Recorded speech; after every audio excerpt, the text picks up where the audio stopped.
If you like the story, you can support the author on Patreon. Link is in the description. Chapter 26, Chapter 24, Unexpected Encounter. Freddy seethed with frustration, mirrored by the disheartened expressions of his teammates. They all stared at Tsuna, who was now the center of attention, surrounded by a crowd of awestruck onlookers. Their sheer astonishment mirrored Freddy's sentiments about the incredible display of skill Tsuna had just showcased. "All right, let's pack up. Time to go," the blonde man, who had now worn sunglasses, called out, his voice tinged with the same frustration that gnawed at Freddy and the rest of their team. "I won't forget that kid," Freddy muttered as he walked alongside his teammates. His companions nodded in agreement as the bespectacled blonde chimed in, "That's right. We'll come back stronger next week." "Dude, I can't believe how good you are," Chris exclaimed as he looked down at Tsuna, who was notably shorter than him. He regretted ever doubting the guy who had been brought onto the team through Alexandra's recommendation. Tsuna had undoubtedly proven himself to be a valuable asset.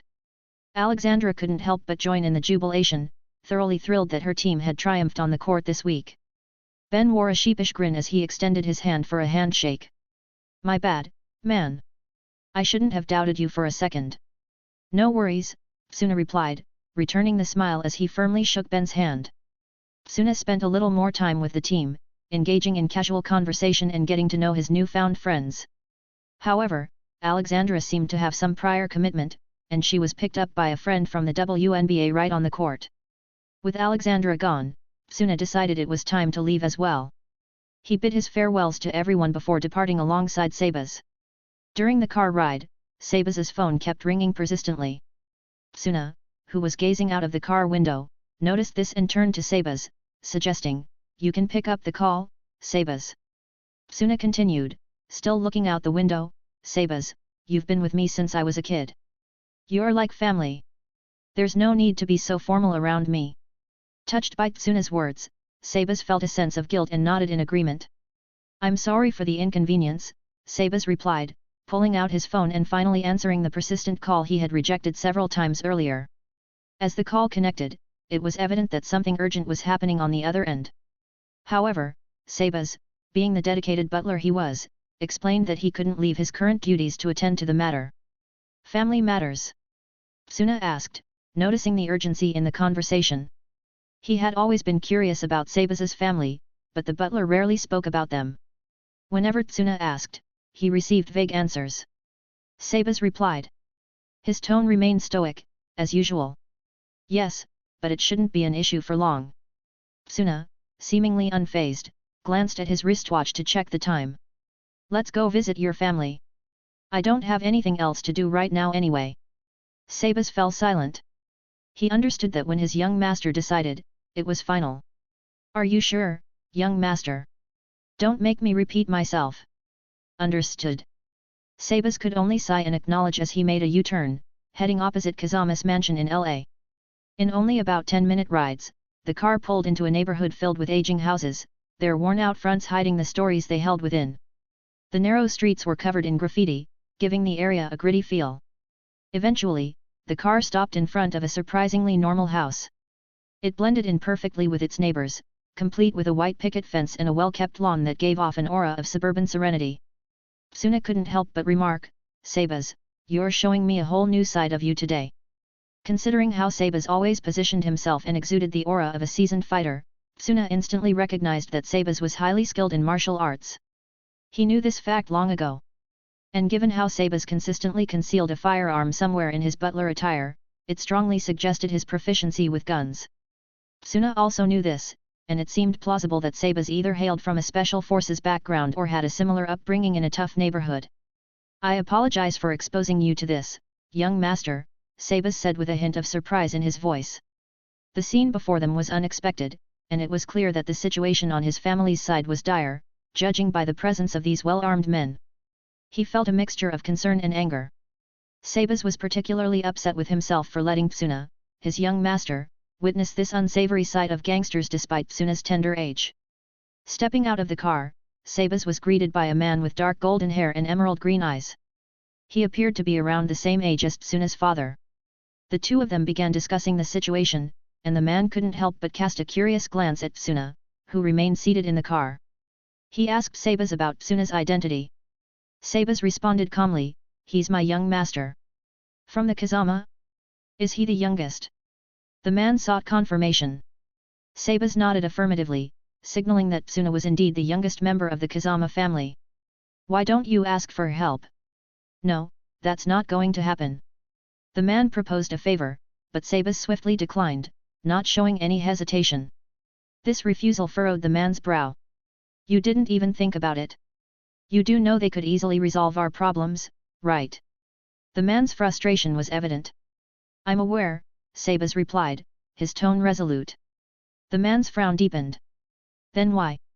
"Brother, you understand our predicament, don't you?" "It's your predicament. That's precisely why I urged you to cease these shady activities." Their discussion continued, with Sabas taking calls, highlighting the seriousness of the matter. After further talks, it appeared the problem was nearly resolved. However, Sabas' brother seemed displeased, evident from his darkened expression. As they wrapped up their conversation, Sabas prepared to depart, bidding farewell to his brother. Surprisingly, the door swung open, revealing a young man that seemed to be a bit older than Tsuna, who emerged from the house. "Uncle! It's a surprise to see you here," the newcomer warmly greeted Sabas. He had striking golden blonde hair, starkly contrasting to the dark gold-haired man conversing with Sabas. Tsuna was initially engrossed in a book but set it aside when he noticed the familiar figure embracing Sabas. A sly grin played on his lips as he silently mused, "This is becoming quite intriguing." He grabbed a basketball from the car and stepped out, catching the attention of everyone present as he approached them in a composed manner.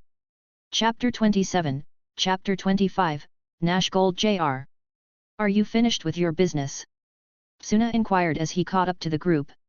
Sabas nodded, his expression troubled. "Young master, there's really no need for you to leave the car." Genuine concern for Tsuna's safety lingered in Sabas's voice. His brother, dealing in the underworld and often embroiled in illegal activities, stood in stark contrast to Tsuna's family, known for its legitimate dealings and power. Upon seeing Tsuna, Sabas's brother felt an unfamiliar weight, a sense of authority that seemed incongruent with Tsuna's youthful appearance.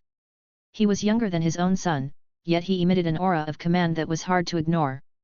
"Certainly lives up to his surname," he muttered, nodding in acknowledgement. "I've heard about you from my brother, the heir of the Kazama family. A pleasure to make your acquaintance." "I'm Nash Gold," he said, extending his hand to Tsuna. He then gestured toward his son. "And this is my son, Nash Gold Jr." "Gold's son, Nash Jr., greeted Tsuna somewhat bewilderedly. Hi. Nice to meet you," he said, following his father's lead, though unsure why his father was showing such respect to someone younger than him. Tsuna found himself at a loss for words, particularly regarding the lackluster naming creativity of the Gold family. Nevertheless, he nodded in acknowledgement and then turned his attention to Sabas. "I didn't know you had a brother," Tsuna admitted. Sabas responded with a tone of apology. "I should have informed you beforehand." "No worries," Tsuna reassured him. "I was just taken aback by the fact that your brother appears to be involved in some shady business." Sabas offered a quick explanation.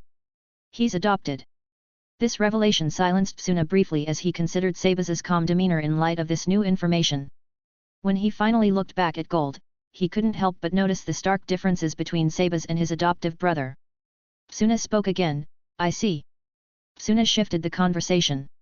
"Even though I'd like to assist Sabas's family, the Kazama family has never had any dealings with the underworld." Tsuna's words seemed to dash Gold's hopefulness. The same darkened expression that had crossed his face earlier returned. Considering his youth and limited exposure to such matters, Tsuna wasn't entirely sure if his family had any dealings in the underworld. However, he understood that the Kazama family, being a massive conglomerate with influence over the global economy, was unlikely to have deep connections in the underworld. Their interactions with the criminal world were more like a tense but necessary relationship, a way to keep things under control. "And, I've heard of your name around, though." He decided to address Nash, the man who appeared disinterested in the family's business discussions. Hearing this, Nash focused more on the young man holding a basketball his uncle served, waiting for his following words. "I've heard about your recent efforts to secure investments for your team," Tsuna mentioned. Nash's eyes lit up with surprise, and he nodded in confirmation. "That's correct." Tsuna's own eyes sparkled with enthusiasm, although he maintained a calm and collected expression. He had been diligently researching the streetball scene in the US, but the results had been underwhelming. At this time, the streetball industry in the US didn't offer much to impress. However, Tsuna, armed with knowledge from his previous life, knew that streetball would eventually rise to a level comparable to the NBA. Recognizing the lackluster state of the industry now presented him with an opportunity. An opportunity to seize the industry for himself. Indeed, when he had gathered this information, Tsuna had already made up his mind. Instead of waiting for the streetball scene to flourish, why not build it himself? It was an investment virtually guaranteed to succeed, especially with the vast resources of the Kazama family at his disposal. Good, Tsuna then turned to Gold as he continued, I won't be able to help out with your business. But I can invest in your son's future. Upon hearing this, Gold's previously dark expression shifted to a thoughtful frown. But he is pursuing a stage with no future, Gold mumbled under his breath. Given the current state of the streetball scene, Gold understood that his prospects were dim unless his son aimed for an NBA career. The streetball scene, as it stood, didn't offer much promise. You don't need to worry about the stage, Tsuna reassured Gold with a light smile.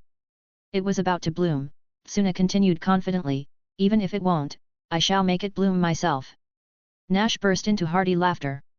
Initially skeptical about the young master his uncle served, Nash was now pleased that he had come out to greet them. It seemed they shared the same optimistic outlook on the streetball scene. I told you, Dad. Still chuckling at Tsuna's words, Nash turned to his father, Gold. I told you, I wasn't alone in this. Streetball will someday be as big as the NBA. Tsuna couldn't help but smile. If he didn't know better, he might have thought Nash was a crazy guy with some unbelievable dreams. Stubborn kid. Gold remarked, his expression turning serious as he shook his head. Seeing Gold's swift shift in demeanor amused Tsuna. It was like watching a theatrical performance. Of course, Tsuna added, passing the basketball to Nash, who caught it effortlessly. You have to prove your worth first. I don't invest in a losing team. Tsuna had a gut feeling. There was something about Nash that just screamed formidable opponent. It resonated with the anticipation he felt before going up against a strong adversary, and it was instinctual, like a sixth sense. And the timing couldn't have been better as Tsuna had something new he wanted to try in basketball, which had recently awakened in him. Meeting Nash presented the perfect opportunity to test it out. Oh! Upon hearing Tsuna's challenge, Nash couldn't help but smirkily. If there was one thing he was unabashedly confident in, it was his basketball skills. No, it was beyond confidence, it was pure arrogance. An arrogance that had been repeatedly validated in his matchups against various opponents. In Nash Gold Jr.'s eyes, he was the cream of the crop among his peers. My uncle mentioned that you're into basketball too, Nash remarked, his gaze locking onto Tsuna like a predatory bird eyeing its prey. But I hope you won't mind if I play to win, and that might involve some destruction. Destruction, you say? Tsuna responded, his smile growing wider. Sabas and Gold frowned at Nash's disrespectful tone, but Tsuna remained unfazed. In fact, Tsuna seemed even more excited, which left them exchanging confused glances. Tsuna wasn't offended by Nash's provocation. Instead, it ignited a thrilling excitement within him, making his blood course with anticipation. This Nash character exuded the same confidence level in his abilities as Tsuna did. Sabas, who had cared for Tsuna since he was an infant, knew that moments like these, where Tsuna acted his age, were exceedingly rare. But here he was, his eyes sparkling with youthful enthusiasm. All right, is there a court nearby? Tsuna asked with palpable eagerness. Nash responded with a grin, I know a good one. It's where we usually train, allowing you to meet the team. How does that sound? Sure, that's even better. Chapter 28, Chapter 26, The Jabberwock. A little while later, Nash guided Tsuna and Sabas through a maze of narrow streets, leading them to a nearby basketball court. Gold had apologized to Tsuna as he still had some business to do and left them alone.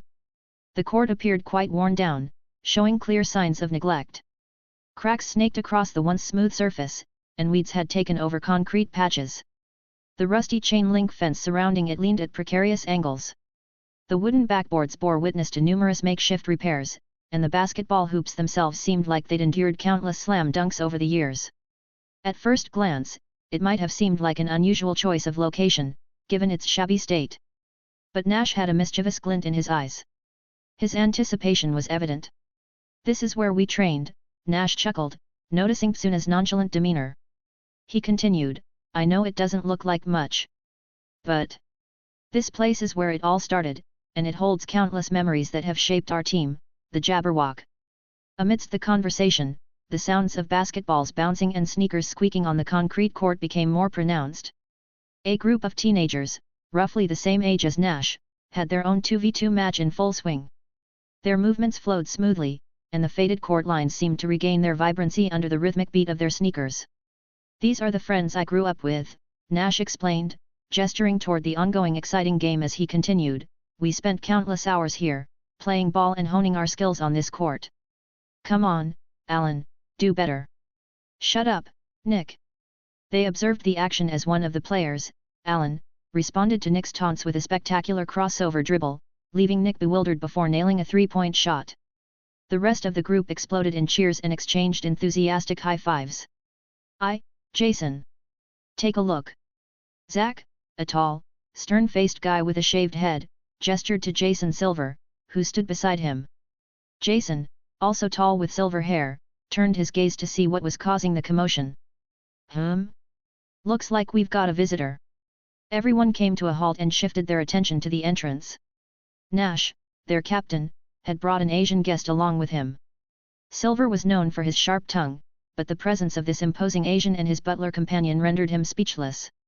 He observed the unfolding situation cautiously. "Nash, you're running a bit late," Nick remarked as Nash approached.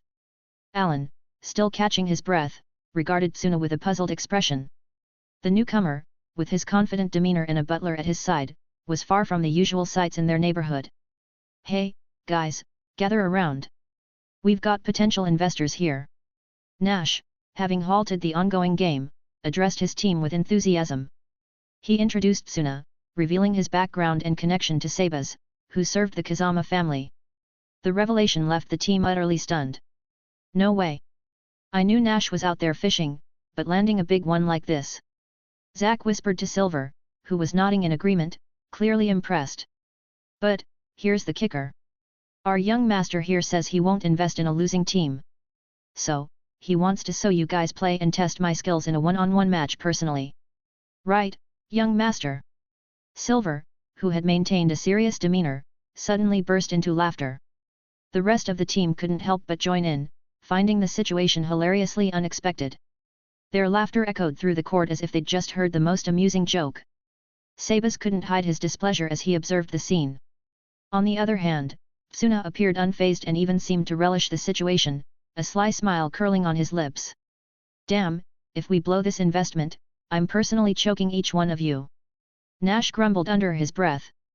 Though he'd been somewhat disrespectful earlier, he hadn't gone as far as mocking Tsuna like this. Witnessing his team openly laughing at Tsuna's challenge left him awkwardly scratching the back of his head. "All right, let's cut to the chase. Time's ticking," Tsuna declared, signaling for Nash to pass him the ball. Nash complied, and Tsuna gripped the ball firmly. With a simple hand gesture, Nash directed his team to clear the court, and he cautiously stepped forward, positioning himself in front of Tsuna. Tsuna began to dribble the ball with his composure in check, much to Nash's relief.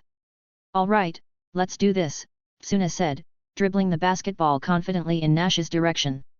Nash was momentarily puzzled when he noticed Tsuna closing his eyes. However, as Tsuna's eyes shut, an overwhelming pressure emanated from him. The sensation was familiar to Tsuna, reminiscent of the times in Japan when he felt absolute control over everything in his surroundings. "Such an addicting feeling," Tsuna muttered as he opened his eyes. Nash was stunned, almost frozen in place. Tsuna's gaze bore into him with intense crimson eyes that seemed to pierce his very soul. A shiver ran down Nash's spine as an oppressive force enveloped him, making him instinctively close and reopen his eyes. His irises now glowed fiery light, revealing that he, too, had activated his unique ability, the Belial Eye. The air was thick with an intense silence. Nobody had anticipated that this 1v1 would escalate to such a dramatic showdown.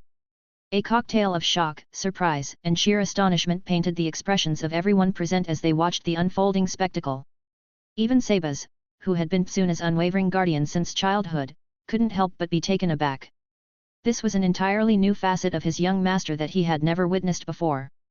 That pressure. It's astounding, Sabas mumbled to himself, finding himself comparing Tsuna's aura to that of his father, Hirutora, during times of extreme tension. The resemblance in their formidable presence was striking. What in the world? Silver couldn't contain his bewilderment, and his muttered words captured the shared sentiments of the entire team. They were all utterly perplexed by what they were witnessing. As Tsuna neared Nash, he abruptly shifted the rhythm of his dribbling. Wow, he's fast. Nash couldn't help but express his surprise. Tsuna's speed matched his own, but Nash's quick reflexes allowed him to keep an eye on the ball's swift movements. Tsuna swiftly darted toward Nash's right, attempting to create an opening. However, Nash, utilizing his Belial eye ability, preemptively extended his hand, anticipating Tsuna's movement before it even occurred. Impressive, but it won't be enough to stop me, Tsuna thought silently as he abruptly altered his course, heading in the opposite direction. Nash once again widened his eyes in astonishment. He activated his eye's unique power and moved in anticipation of Tsuna's path, but his predictive ability faltered against Tsuna's agile maneuvers for the first time. No, I read it correctly. He intended to go that way, but my hand made him change direction. How can a person react this fast? Nash pondered in disbelief. Tsuna, however, had anticipated Nash's defensive maneuver. He never underestimated Nash, who was reputed to be superior to the generation of miracles. It would have been foolish to do so. Unfortunately for Nash, his movements were as clear as daylight to Tsuna. When Nash shifted to block Tsunayashi, he realized he was falling into a trap. Tsuna had swiftly dribbled the ball between Nash's legs, leaving him wide open. Damn! With lightning speed, Tsuna weaved past Nash's defense. He sprinted toward the basket, dribbling the ball in sync with his every stride. In a breathtaking leap, he ascended into the air as if preparing to make a powerful slam dunk. It's not over yet! Nash yelled in his mind as he sprinted and leaped to block Tsuna's trick. I knew you're better than that, Tsuna couldn't help but smile slyly. In this intense moment, Tsuna sensed Nash's lightning-fast movement behind him and skillfully adjusted his body in mid-air, smoothly transitioning into a layup posture before effortlessly flicking the basketball towards the hoop. Nash's eyes widened in disbelief. Double clutch! The entire Jabberwock team stood in awe, utterly captivated by the astonishing display of skill unfolding before them. It was a level of basketball prowess they rarely encountered. Both players, Tsuna and Nash, seemed to be operating on a plane above the ordinary, leaving the onlookers in utter amazement. As the ball swished through the net, Nash stared at Tsuna with visible astonishment in his eyes. Chapter 29, Chapter 27, Back to Japan. What in the... Nash found himself unable to look away from Tsuna, his expression a mix of astonishment and bewilderment.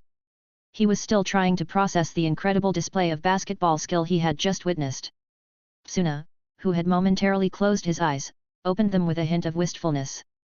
He seemed almost disappointed. That was unfortunate. Something wrong? Nash inquired, puzzled by Tsuna's sudden change in demeanor. Tsuna glanced at his ringing phone, which Sabas held, and sighed. I guess it's about time I leave. Nash raised an eyebrow. Your phone? Tsuna nodded, a touch of regret in his eyes. Most likely my mother. Duty calls. Nash's excitement waned as he realized their game had ended abruptly. The prospect of securing the investment was momentarily forgotten, and he couldn't hide his disappointment. However, Tsuna seemed to catch on to Nash's dejected mood as a worry about the investment. He turned to the Jabberwock's players, a thoughtful expression on his face. As for the investment, Tsuna began, I've seen enough of your team today. I've had a great time. Nash's eyes brightened at Tsuna's words, hope returning to him. Then, should I say, welcome to the team. Nash extended his hand for a handshake. Tsuna smiled as he firmly shook Nash's hand. They discussed some initial details about the investment, and Tsuna explained briefly. He instructed Nash to contact a number Sabas would provide later for further discussions. It was a spontaneous decision, and Tsuna would need to confer with his family before ironing out the specifics. As Tsuna and Sabas left the court, heading back to the Kazama family's mansion, the Jabberwock players huddled around Nash. Who was that guy? Silver asked again, clearly still bewildered despite Nash's explanation about Tsuna's background. Are you absolutely sure he's here for an investment and not to join the team? Nick chimed in, equally taken aback by the whole situation. It just seemed too unbelievable that someone of that skill level would be behind the scenes. Who can say for sure, Nash shrugged, still gazing at the exit where Tsuna and Sabas had disappeared. A sly grin crept across his face. But one thing's certain. We just struck gold. Losing that impromptu 1v1 match to Tsuna hadn't fazed him one bit. For Nash, anything outside of official streetball games was a practice to improve his skills. What truly mattered now was that his dream of making the Jabberwock a renowned name in the global streetball scene was one step closer to becoming a reality. The others couldn't help but swallow hard in excitement, their eyes locked on the spot where Tsuna had vanished. Inside the car, Tsuna looked perplexed as he stared at his trembling hand. "Looks like I need to step up my physical training," he mumbled, clenching his hand in an attempt to stop the shaking. The Conqueror's eyes granted him incredible advantages, especially when he perfectly grasped the trigger to activate it at will. However, this took a significant toll on his body, so his hand trembled. Tsuna had a fair idea of the repercussions of pushing this ability too far. He vividly remembered how he'd passed out for 2 full days after the incident in Japan. Despite the physical strain, a wide grin spread across Tsuna's face. "This is quite fun," he thought as he closed his eyes, giving himself a moment's rest. His intense desire for the ultimate conquest he had never tasted blazed like wildfire. The key to unlocking the elusive triumph he had yearned for all his life, the one he would seize with all the strength he could muster. That, he realized, was his true trigger, the catalyst that aligned perfectly with his ultimate goal. Upon arriving home, his mother was there to greet him, and she didn't seem too pleased with his late return. However, this time, her scolding seemed to go on longer than usual. He took it all in stride with a wry smile, especially considering that his older brother's wedding was just around the corner. This upcoming event was of immense significance, and the preparations were extensive. Family members needed to familiarize themselves with the wedding schedule to ensure everything went smoothly. Numerous important guests would be attending to celebrate with them. The Kazama family was caught up in a whirlwind of activity and arrangements in the following days. The usually quiet mansion was now bustling with activity. People were constantly coming and going, all busy with their tasks to ensure that the upcoming wedding would be nothing short of spectacular. Despite the bustling atmosphere in his family's mansion, Tsuna remained committed to his training. He recognized the need to enhance his physical capabilities to unlock his full potential. Additionally, he shared his vision with his family. Not only did he plan to invest in the Jabberwock, but he also aimed to elevate streetball to a level comparable to the NBA. Hirotora, while unfamiliar with the basketball scene, saw a rare initiative in Tsuna. He trusted his youngest son's judgment and supported Tsuna's plan. He arranged for a professional team that Tsuna could oversee to bring his vision to life. Even if it didn't succeed, Hirotora viewed it as a valuable learning experience for Tsuna that would ultimately benefit the family. Finally, the day of the wedding arrived. It was a grand affair with influential guests from all around the world. The union of two economic powerhouses was an event that could potentially make history. While not everyone was thrilled about it, the overall atmosphere at the wedding was vibrant, much like any other joyous celebration. Tsuna seamlessly mingled with the guests, even though many of them were influential figures. He engaged in conversations that might have flustered most teenagers, but Tsuna remained unfazed. This impressed even his father, Hirotora, who secretly nodded approvingly at his youngest son's demeanor.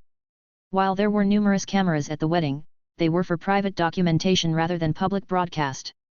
The news coverage only included a brief announcement and a simple clip of the newlyweds sharing a kiss in front of the pastor. Tsuna valued his privacy and didn't want even a second of fame on television. While fame had its advantages, he believed that the cost of losing his freedom outweighed the benefits. Especially considering his unique circumstances, which didn't require him to get famous to get what he wanted. The festive atmosphere within the family continued for several days after the wedding. Tsuna personally congratulated his brother and then said his goodbyes as they departed for their honeymoon. Tsuna was set to return to Japan that week. Although his mother had initially opposed his return after the accident, he gradually convinced her, using his father as a mediator. In his mind, Tsuna could picture how his mother had likely pestered his father endlessly, to the point where even someone as stoic as Hirotora might crack and show some sign of being overwhelmed. "I'm sorry, father. But this is the only way to persuade mother," Tsuna muttered softly as he gazed out of the window of his family's private jet. Sabas, who had overheard Tsuna's quiet admission, couldn't help but twitch the corners of his lips. He maintained his composure, not indicating that he had eavesdropped on Tsuna's words. Chapter 30, Chapter 28, The Nationals. Upon arriving in Japan, Tsuna was warmly welcomed by the first-string basketball players, including the future generation of miracles. They had come to check up on him after hearing about the intense altercation he had been involved in. It had been quite a while since they had received news of the incident. Unfortunately, Tsuna's family had whisked him away to the US immediately afterward, preventing them from personally assessing his condition. Mamoa, in particular, was overwhelmed with emotion. She sobbed uncontrollably in Tsuna's arms, blaming herself for what had happened. Tsuna offered a wry smile, gently trying to extricate himself from her embrace. He wanted to catch up with the others, who seemed more interested in the private basketball court just behind the house. They were already engaged in playful games together. After some effort, Tsuna regained his freedom and joined in the fun on the court. The head coach and his assistant, who had also come to inquire about his well-being, observed for a while. Seeing Tsuna enjoying himself with the others, they exchanged pleasantries and left, content that he was in good spirits. After their energetic game, they all gathered and took a moment to relax. "I heard you really gave those thugs a beating. That was insane. I had no idea you could fight like that," Amine commented, still catching his breath from their intense match. "Yeah, I took care of them, but it landed me in the hospital afterward," Tsuna replied casually, flashing a slight smile. "How's your injury, though?" Midorima, holding a miniature painting, approached them. He adjusted his glasses with his free hand before asking about Tsuna's injury. The group fell into a brief silence as they observed Midorima clutching the painting. Although they were accustomed to his eccentric habits and the odd items he brought to school, it never failed to leave them momentarily speechless. Tsuna shook his head lightly. "Nah, it wasn't too bad. Just some minor fractures in my arms and legs." He demonstrated by moving his arms to show they were perfectly fine. Midorima acknowledged this with a nod and reverted to his usual quiet self. "But they're fully healed now," Tsuna added. "That's a relief, especially since the nationals are coming up soon." "It would be a bummer if you couldn't join us," Nijimura chimed in. Murasakibara, munching on his snacks, inquired, "Nationals? What's that?" The group collectively turned to Murasakibara, their faces showing surprise at his lack of knowledge about the nationals. Murasakibara's question left everyone momentarily stunned.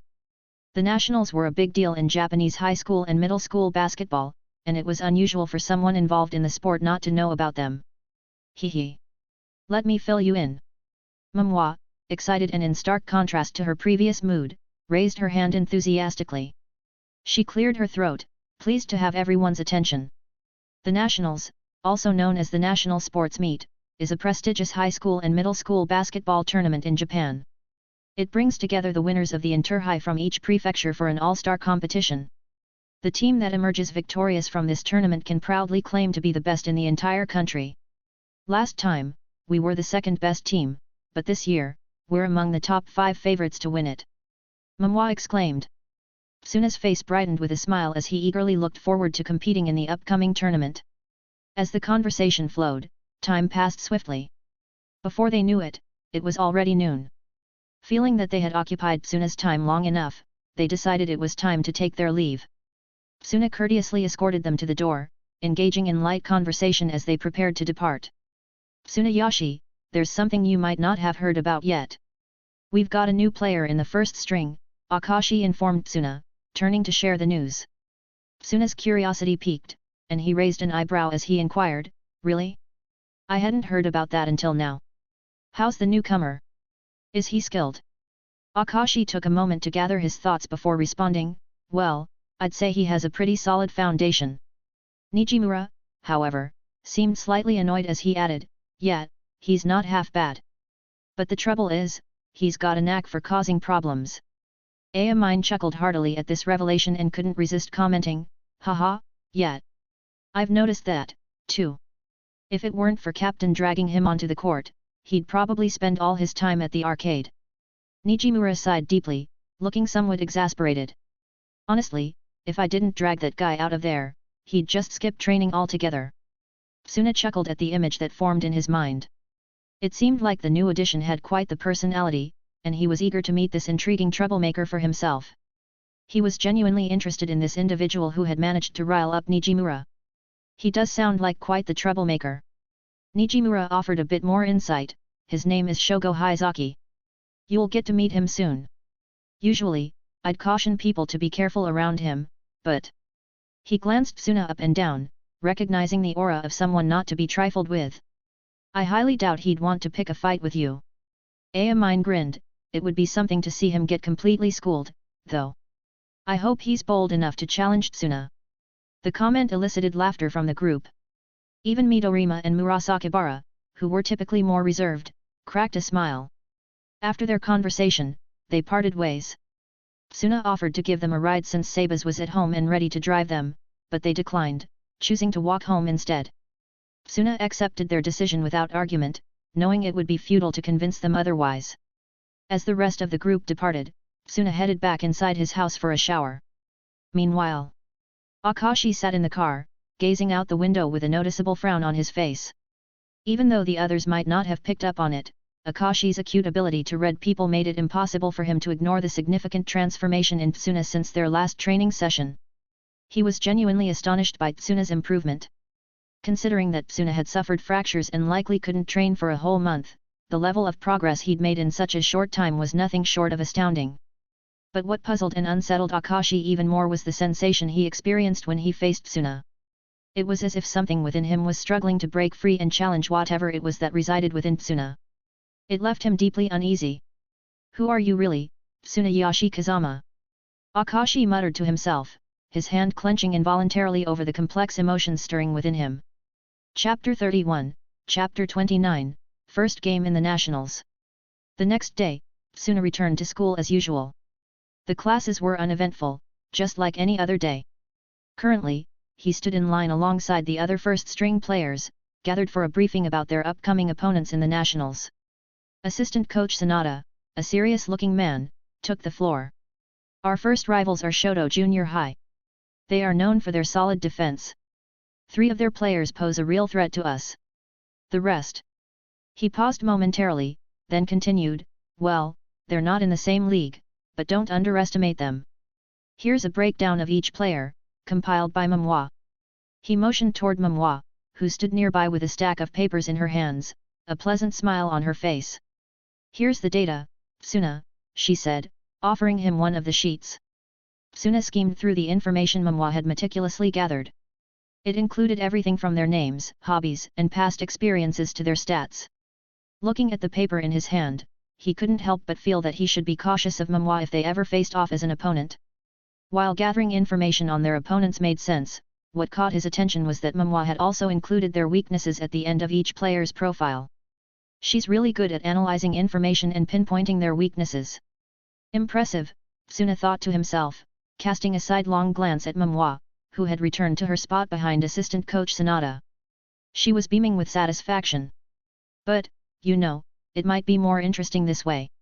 As he pondered it further, Tsuna couldn't shake the feeling that Memoir should be on the opposing team.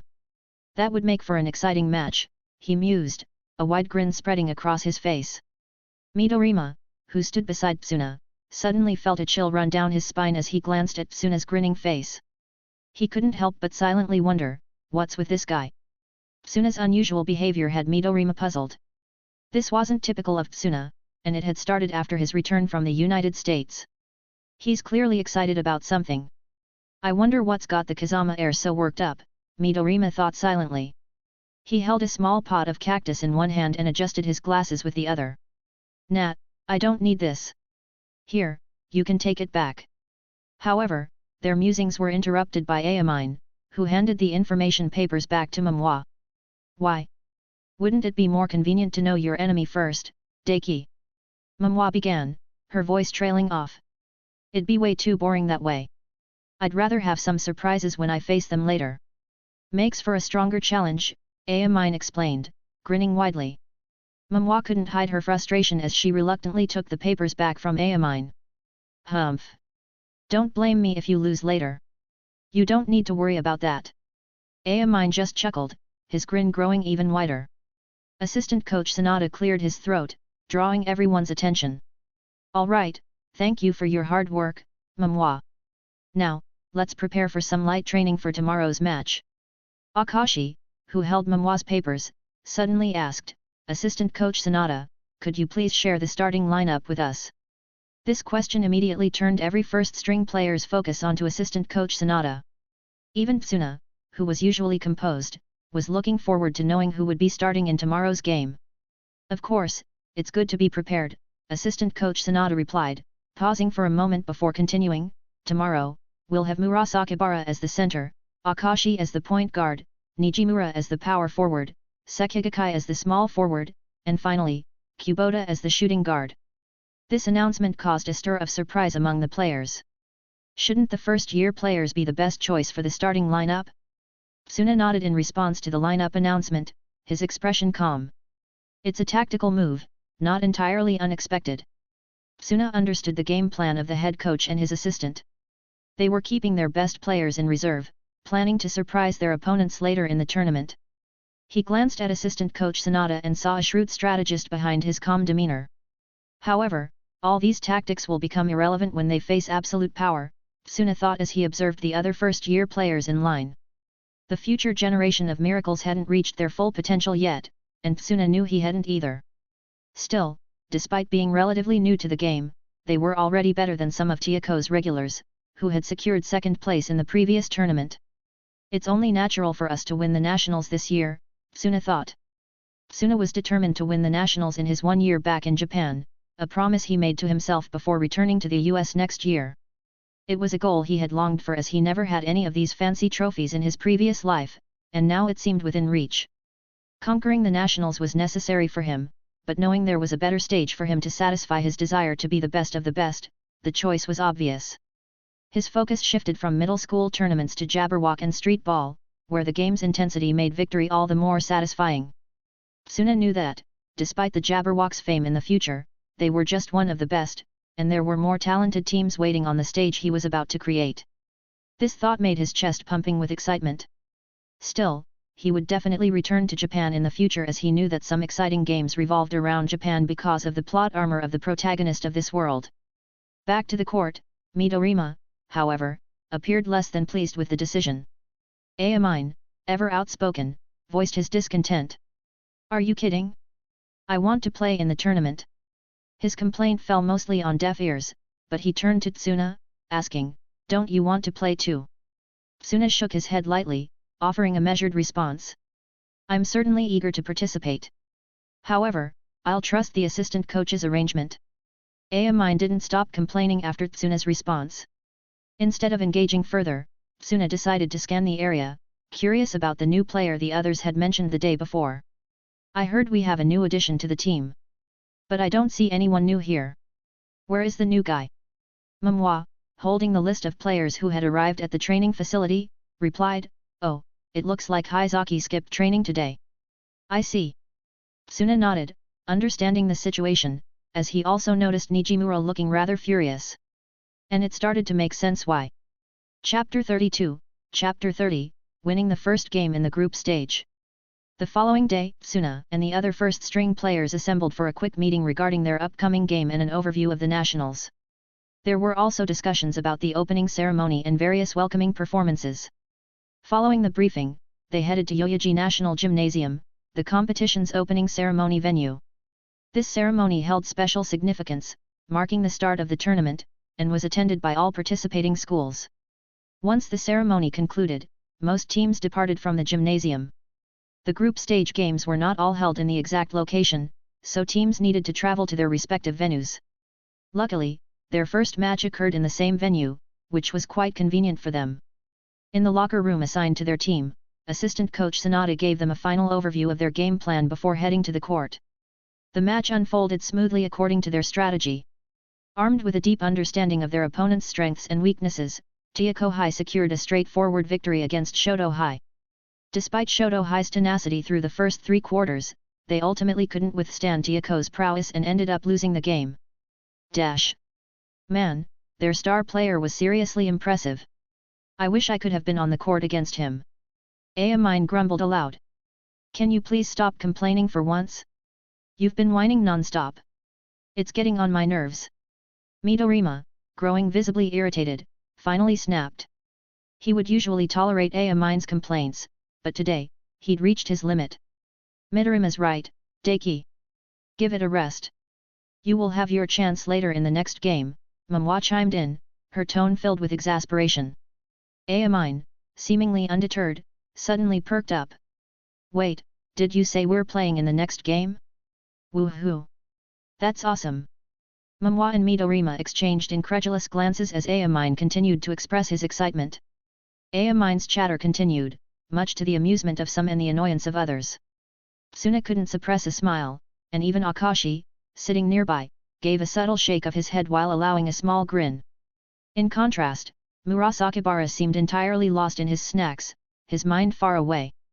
They were all seated in the bustling school cafeteria, the noise of conversations and clattering trays surrounding them. How's the game? Tsuna shifted his attention to Akashi, inquiring about the game they had just played. Akashi, sipping his coffee, shared his thoughts. It was enjoyable. They put up a fight, but they don't pose a significant threat to us. Tsuna nodded in agreement and was about to continue the conversation when he noticed someone passing by their table. It was Kuroko, holding a milkshake. Tetsuya. Hey, it's been a while. Why don't you join us here? Tsuna extended an invitation to Kuroko, prompting everyone at the table to turn their attention to the unexpected guest. When did he? Mamwa couldn't contain her surprise. She mumbled to herself, her eyes locked on Kuroko, who had seemingly materialized out of thin air. The same bewildered expression graced Midorima and Akashi's faces. And as for Murasakibara? Well, isn't that Tetsu over there? Man, your low presence still gets to me, Akin remarked, greeting Kuroko with an enthusiastic wave. Tsuna was taken aback. You guys know each other? Tetsu's my training buddy, Akin said with a proud grin, sharing this newfound connection. Tsuna acknowledged the connection between Akin and Kuroko, figuring that they must have met while he was away in the US. He introduced Kuroko to the others who hadn't yet met him. Hey there, I've heard about your situation. It's good to see you looking well, Kazama, Kuroko said as he took a seat and greeted everyone, then turned his attention to Tsuna. Thanks. But how's your progress? Tsuna inquired, remembering that he had given Kuroko some tips during their initial encounter. As he observed Kuroko now, he was curious about it as he didn't seem to see any noticeable improvement. Kuroko appeared somewhat downcast in response to Tsuna's question and seemed a bit disheartened. Since you shared those insights, I've been trying to figure out how to use my low presence better, Kuroko explained, his tone lacking its usual enthusiasm. I attempted to make myself nearly invisible while dribbling the ball, but it didn't seem to work. What? Kuroko's statement took away Tsuna. He couldn't recall advising Kuroko to exploit his low presence in such a way. As far as he remembered, he had suggested that Kuroko focus on strengthening his fundamentals. Puzzled, Tsuna turned to Midorima, who was adjusting his glasses, wearing an expression that seemed to say, I have no idea either. I'm sorry for wasting your good advice, Kazama. Kuroko's apology weighed heavily in the air, his sincere regret palpable as he bowed before Tsuna. Evidently, he felt bad for not capitalizing on the advice Tsuna had generously offered him earlier. His disappointment in himself was unmistakable. As Tsuna contemplated this turn of events, he found himself at a loss for words. It was all a misunderstanding, and he hadn't actually provided the advice Kuroko believed he had. Midorima, who had witnessed the inception of this misunderstanding, found himself just as dumbfounded as Tsuna. Oh? Interesting.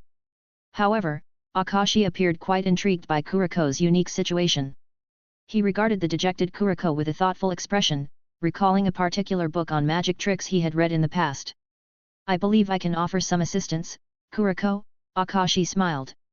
He saw Kuroko's uniqueness as a potential game-changer, and the prospect of it intrigued him.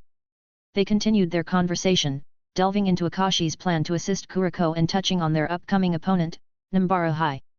Akashi expressed his intention to provide Kuroko with a crucial book, and Kuroko eagerly anticipated receiving it after Akashi offered some insights on how the book could benefit him. Tsuna nodded, leaving the matter in Akashi's capable hands. Midorima, on the other hand, pretended to be unaware of the situation, maintaining his aloof demeanor. So, that's the story, hey. Assistant coach Sanada sighed, clearly grappling with the situation. He eventually relented, saying, all right, I'll put my trust in you, Akashi. Akashi nodded respectfully. Thank you for your trust, assistant coach. Come on, I know you got this. Akin clapped a nervous freshman on the back, trying to offer some encouragement. The freshman seemed to be trembling with anxiety, likely experiencing his first official match. Observing this, Tsuna couldn't help but shake his head. He gave the nervous player a reassuring pat on the shoulder and advised, "You know, if you're this nervous, it'll be tough to play your best out there." Kuroko. Saying that might just make him even more nervous. Midorima interjected. He held a remote control in his hand. Chapter 33, Chapter 31, Kuroko's first official match. Where the heck is that guy? Nijimura grumbled, frustration clear in his voice as he stared at his phone. "I'm sorry, Captain. I'm sick," came Hizaki's reply, which only deepened Nijimura's irritation. He turned to assistant coach Sanada and reported, "Hizaki says he's sick and can't make it today." Sanada shook his head lightly, clearly displeased, while the other team members were left in a state of disbelief. Tsuna found the situation rather amusing and couldn't help but chuckle to himself. "All right, change of plan. Let's put Kuroko's ability to the test right away. We'll catch up on points later." "Kuroko, you're in," Sanada declared, turning to the starters, including Tsuna. Okay." Kuroko responded, a touch of nervousness evident in his voice as he grappled with the sudden change in strategy. Their original plan was to build a comfortable lead in the score before trying new strategies. However, this plan hinged on Hizaki's presence to disrupt the opponent's rhythm and create a dynamic combination with Tsuna's incredible dribbling skills to overpower the opposition. I thought I was about to play." Akin, feeling rather disappointed, voiced his frustration from the bench. His complaints fell on deaf ears as Sanada remained focused on the game. Meanwhile, Akin turned his attention to Kuroko, who looked as pale as a sheet of paper. He clapped a nervous freshman on the back, trying to offer some encouragement. The freshman seemed to be trembling with anxiety, likely experiencing his first official match. "Come on, I know you got this." Observing this, Tsuna couldn't help but shake his head. He gave the nervous player a reassuring pat on the shoulder and advised, "Kuroko, if you're this nervous, it'll be tough to play your best out there." Saying that might just make him even more nervous. Midorima interjected. He held a remote control in his hand. But Kuroko remained unfazed, his expression locked in that nervous state, his eyes were hollow. The referee's whistle cut through the air, signaling them to gather at the center of the court for the customary exchange of greetings between the teams. But the pleasantries were short-lived. The match kicked off with the ball tossed into the air once everyone had taken their positions. Murasakibara effortlessly snagged the ball and sent it to Tsuna. Tsuna's firm grip on the ball allowed him to slice through Namabara High's defense, effortlessly netting the first 2 points for Diako. The excitement radiated from his teammates, each taking their turn to score. Murasakibara unleashed a powerful dunk, Akashi made layup shots with finesse, and Midorima displayed his deadly accuracy with a three-pointer. However, amid this excitement, Kuroko's anxiety got the best of him, and he suddenly tumbled to the floor, startling Akashi, who was walking ahead of him. "Don't worry, I'm all right." Kuroko scrambled back to his feet without missing a beat, but something was clearly off. His nose had started bleeding. Midorima adjusted his glasses, a hint of skepticism in his voice as he remarked, "Doesn't seem convincing." Tsuna shook his head while looking at this and signaled for a player substitution, prompting assistant coach Sanada to take action. Understanding the situation, Sanada sighed and turned to Akin, who appeared worried for Kuroko. "Akin, it's your turn." Kuroko, feeling a sense of guilt for not being able to perform well, left the court, offering a quiet apology. With Akin's entry into the game, Diako continued to dominate. They were playing on their home court, and victory seemed almost assured. The game took place at Diako's basketball court, and once it concluded, the team had some free time within the school grounds. Since they had another game in the afternoon, they could skip classes as part of their responsibilities as student athletes representing the school. "What on earth is that?"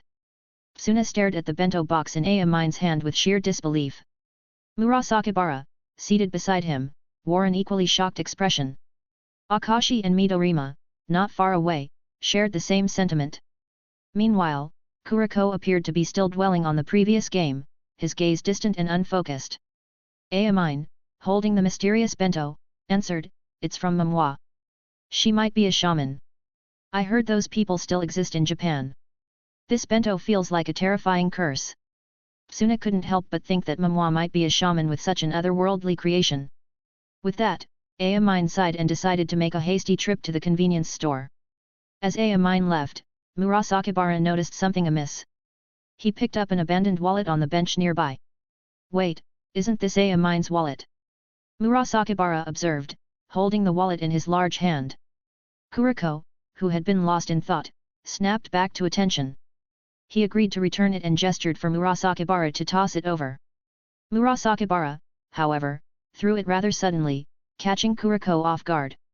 Kuroko fumbled a bit and said, "Murasakibara, please don't toss it so suddenly." Akashi, who had been quietly observing, sensed something intriguing. As Kuroko dashed off to catch up with Amin, Akashi turned his attention to Tsuna. "You seem to notice that too, Tsunayashi."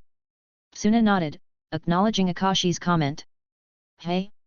Notice what?" Murasakibara asked as he dived into his snacks without a care. Savoring the taste, his attention now fully on them as he indulged in them.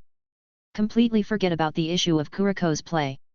Midorima, on the other hand, was intrigued and listened intently to their conversation. Tsuna sighed, explaining. His timing was off, and his emotions were affecting his play. Skilled magicians understand their environment and control their emotions to make the trick work. Tsuna believed that if Kuroko grasped this, his performance could significantly improve. However, he had been observing quietly, not wanting to interfere prematurely. It seems like Kuroko was fated with this type of trick. Tsuna thought to himself. He didn't entirely agree with relying solely on this advantage without building a strong foundation first. Tsuna believed such a trick would not bring you far enough to reach the top. With his keen perception, Akashi had picked up on it, though. And Midorima also came to a realization. However, Midorima remained skeptical about how much of a difference Kuroko's play would make. The afternoon game rolled around, and Nijimura appeared with a battered Haizaki, leaving the team momentarily speechless.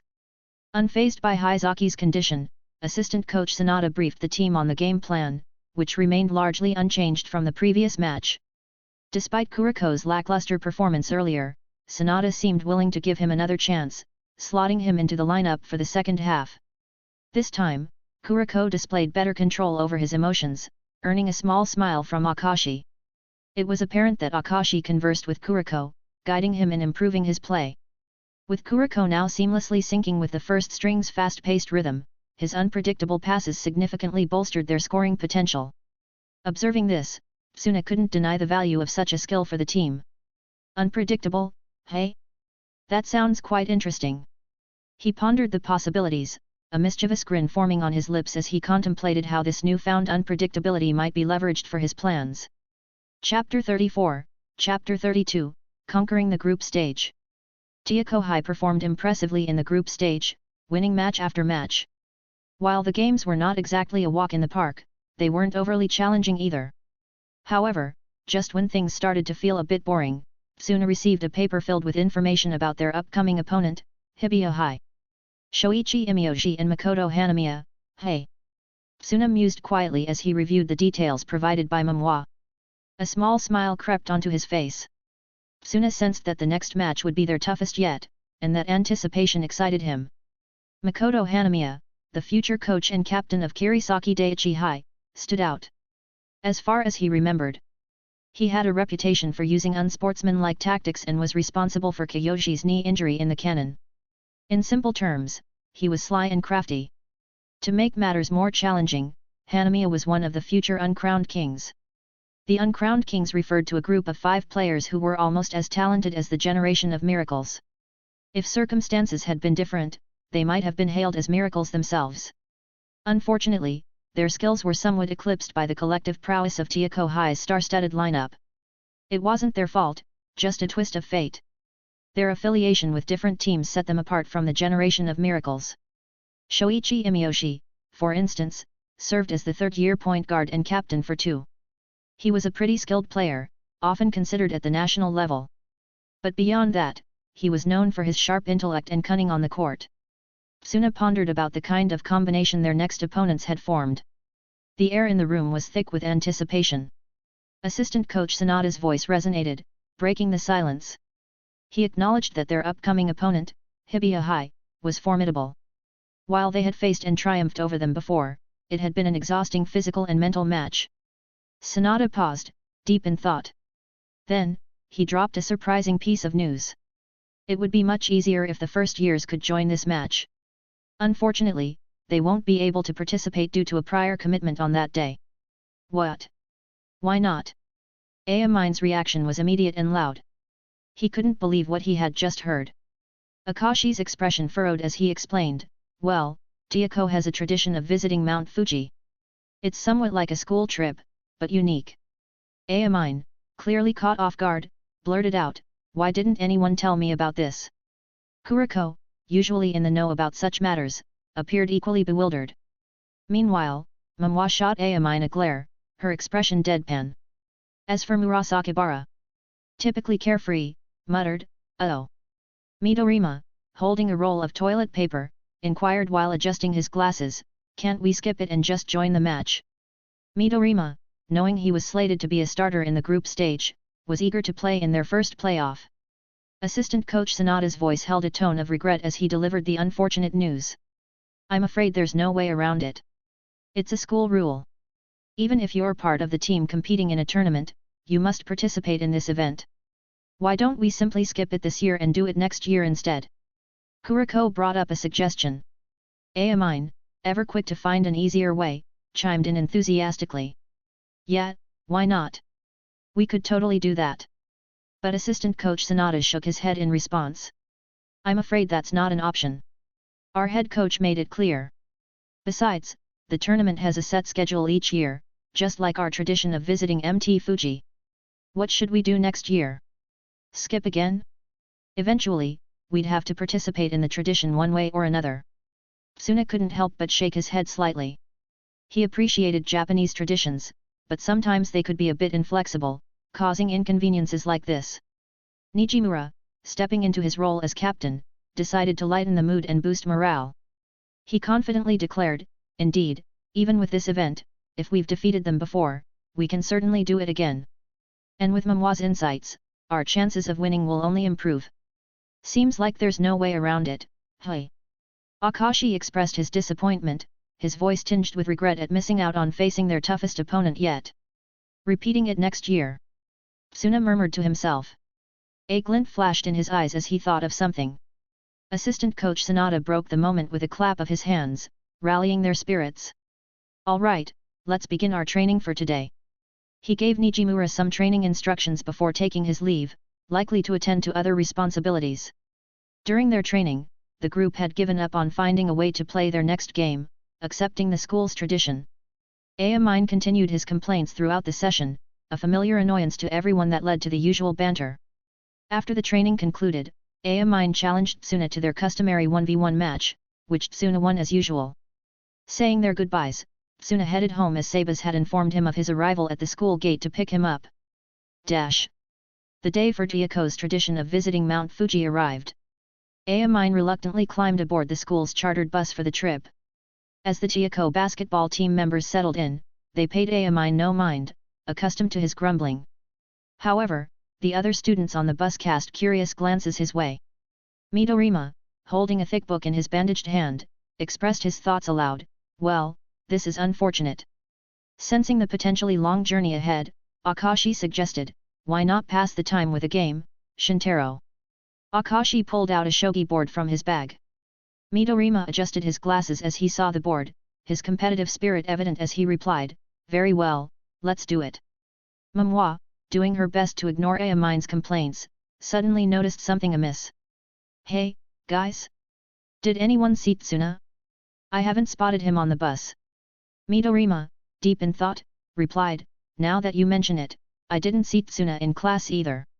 A sense of realization dawned on them, and their eyes widened as they exchanged concerned glances.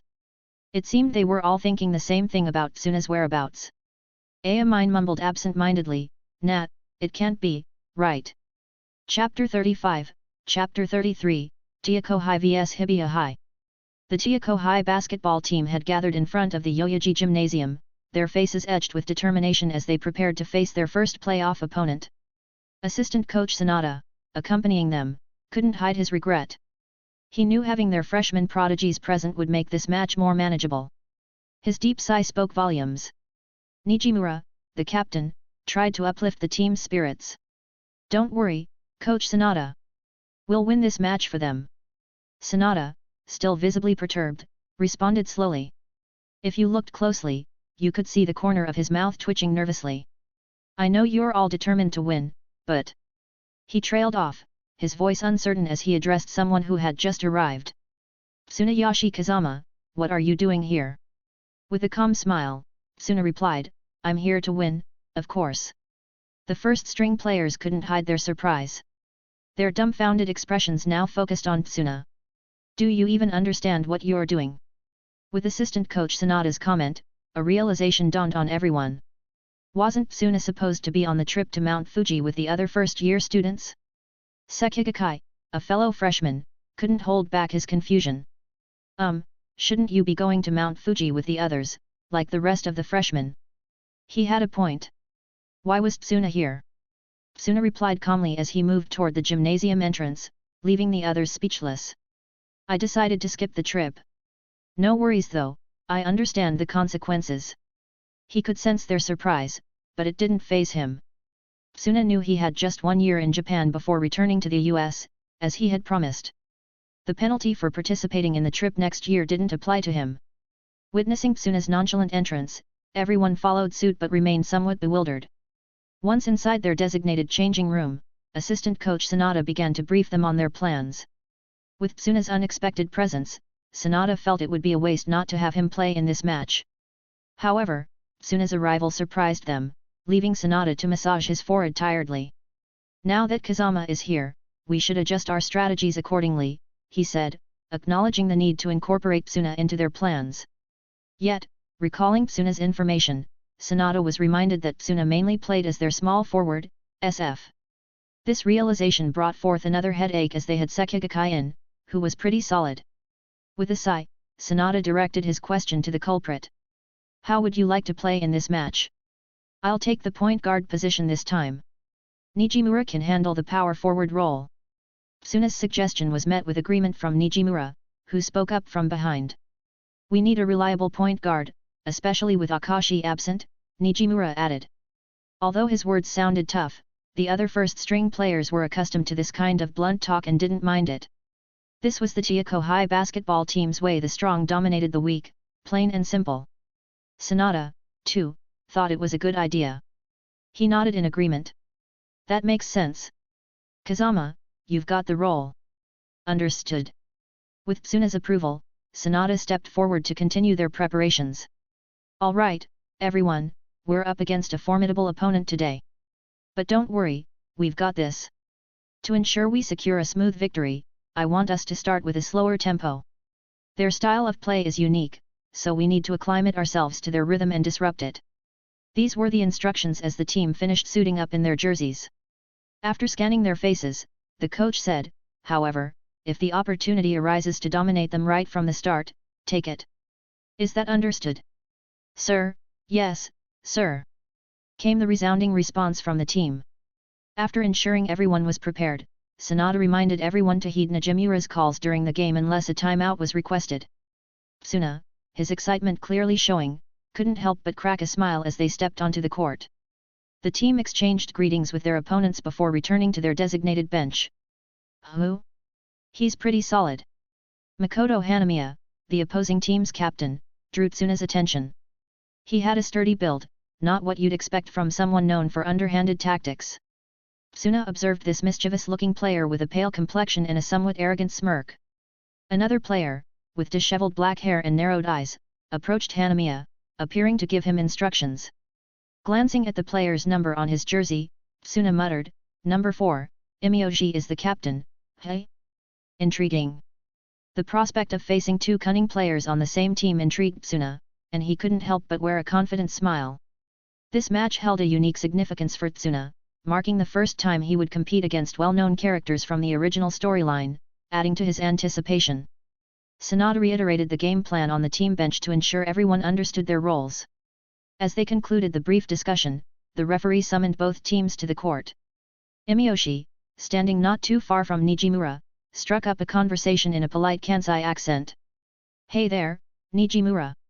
Your team seems quite fired up, hey. Yet, be prepared to lose, Imiyoshi. Nijimura wasn't buying it, as he responded curtly. Imiyoshi's response was a sly one. Oh? Why the aggression? You're scaring me. Nijimura chose not to engage further. He had a strong distaste for individuals like Imiyoshi, who concealed their unpleasant personalities with a polite facade. It's strange. Where are the freshmen from your team? Imiyoshi's tone took a sharp turn, losing its earlier politeness. He opened his eyes halfway. I heard they've become Tioko's key players. It'd be a shame to face the candidate for winners without their core team, Imiyoshi added, his smirk returning. The rest of the freshmen can't be here right now. But we do have one player from the first year. And trust me, he's more than enough. Nijimura met Imiyoshi's change in tone with a similar expression. Imiyoshi's brow furrowed in response to Nijimura's unwavering confidence. He couldn't help but wonder if they were underestimating his team. Despite their loss last year, it had been a close match. You certainly seem very sure of yourselves, Imiyoshi remarked, his confidence in his team matching Tioko's. The battle of wits was already underway. Nijimura, however, shook his head. He wasn't trying to be arrogant, he was stating the facts. It was his straightforward personality at work.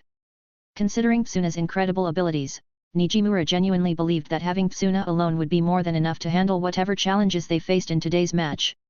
Especially since he looks so eager for some reason, Nijimura added, glancing at Tsuna's cheerful smile. Chapter 36, Chapter 34, Taking over the momentum.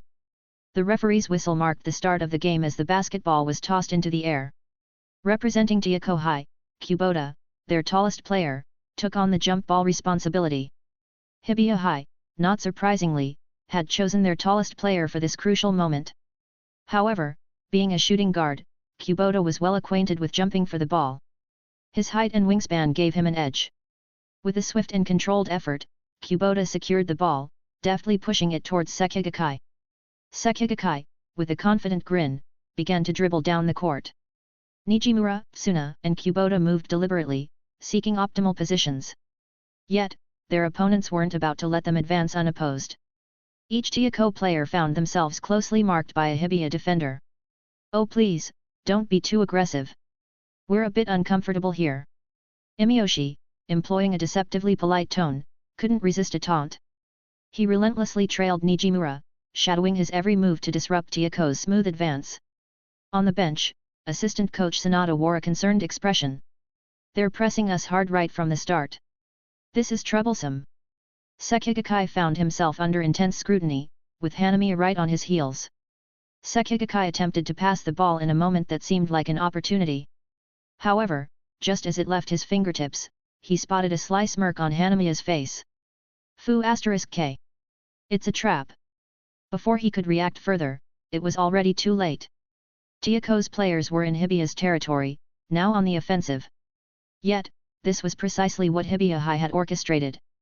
With Hanamiya leading the charge, their strategy involved overwhelming Tiyoko High with a relentless defense that put immense pressure on the player with the ball, making their moves predictable and easy to counter. Having successfully stolen the ball, Hanamiya dribbled it down the court and effortlessly scored 2 points with a layup. Tsuna, who was closely marked by an unfamiliar opponent, maintained a seemingly indifferent expression.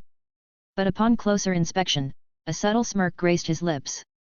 Looks like they've got some skills, Tsuna commented, acknowledging the abilities of his adversaries.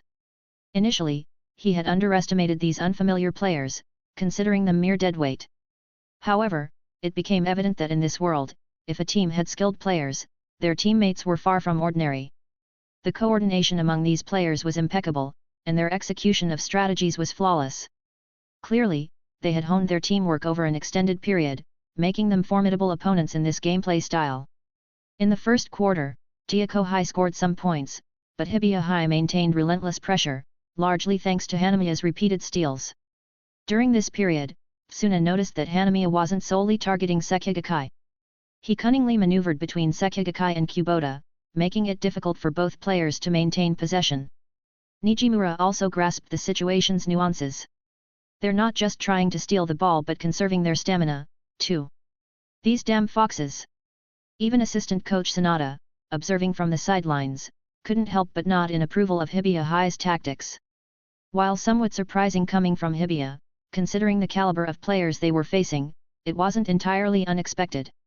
As the first quarter drew close, Hibiya High led by a 9-point margin.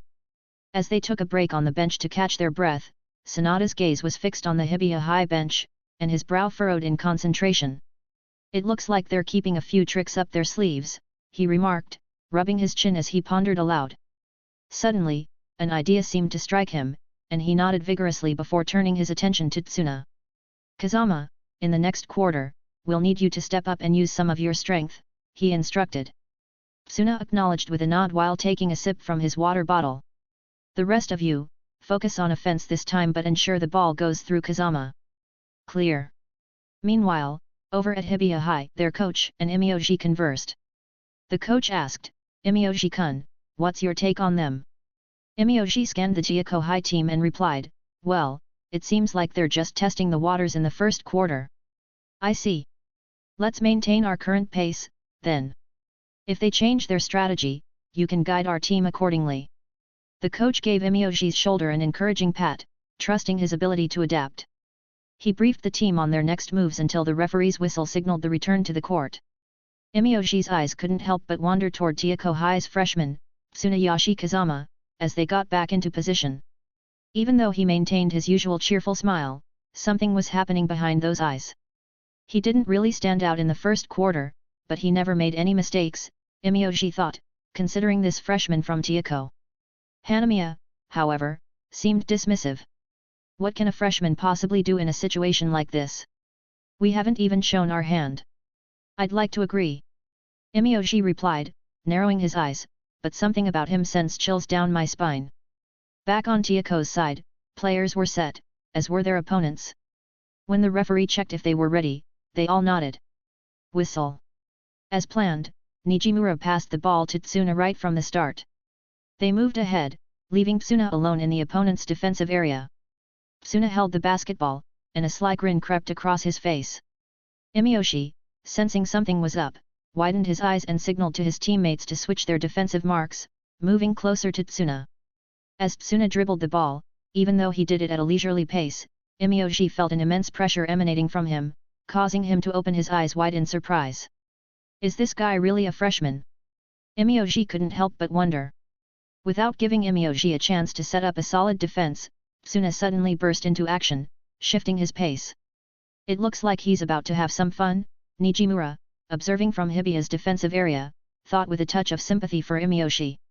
No matter what Imyoji did, he couldn't keep up with Tsuna, who effortlessly left him in the dust. When he tried to block Tsuna's path, Tsuna swiftly changed direction, leaving Imyoji behind. Imyoji reacted quickly, adjusting his position to block Tsuna. But Tsuna was a step ahead, changing his direction with lightning speed. No matter how swiftly Imyoji adjusted, Tsuna outmaneuvered him effortlessly. "He's incredibly fast," Imyoji thought, frustration evident on his face. Tsuna approached the basket, and a Hibiya player moved in to block his path. Expecting Tsuna to attempt a drive, he prepared for a defensive stand. However, Tsuna surprised everyone by passing the ball to Sekigakai, who was left unguarded. "So, that's what they're after," Imyoji exclaimed, his eyes locked on Sekigakai, who effortlessly scored 2 points for Gyako High, narrowing the point gap. "What a sly fox," Imyoji said under his breath. Nijimura, overhearing him, chuckled. He thought it was quite rich that Imyoji, who was known for his cunning tactics, was calling someone else a sly fox. Chapter 37, Chapter 35, Hanamiya's Trick. With Tsuna leading the charge, Gyako completely turned the game around. Tsuna's masterful control of the game's pace was evident. He was a dribbling wizard, effortlessly navigating through Hibiya's defenses. Yet, he remained cool-headed, always choosing the highest percentage play over personal glory. Whenever Tsuna found a crack in Hibiya's defense, he didn't hesitate to seize the opportunity and put points on the board for Gyako. However, there were moments when Hibiya's players, growing increasingly desperate, swarmed Tsuna in an attempt to halt his progress. In response, Tsuna pulled off unexpected passes that left Hibiya's defense floundering. By the end of the second quarter, Gyako had racked up more points than Hibiya, completely reversing the game's momentum. As the referee's whistle signaled halftime, both teams retreated to their respective changing rooms for a breather.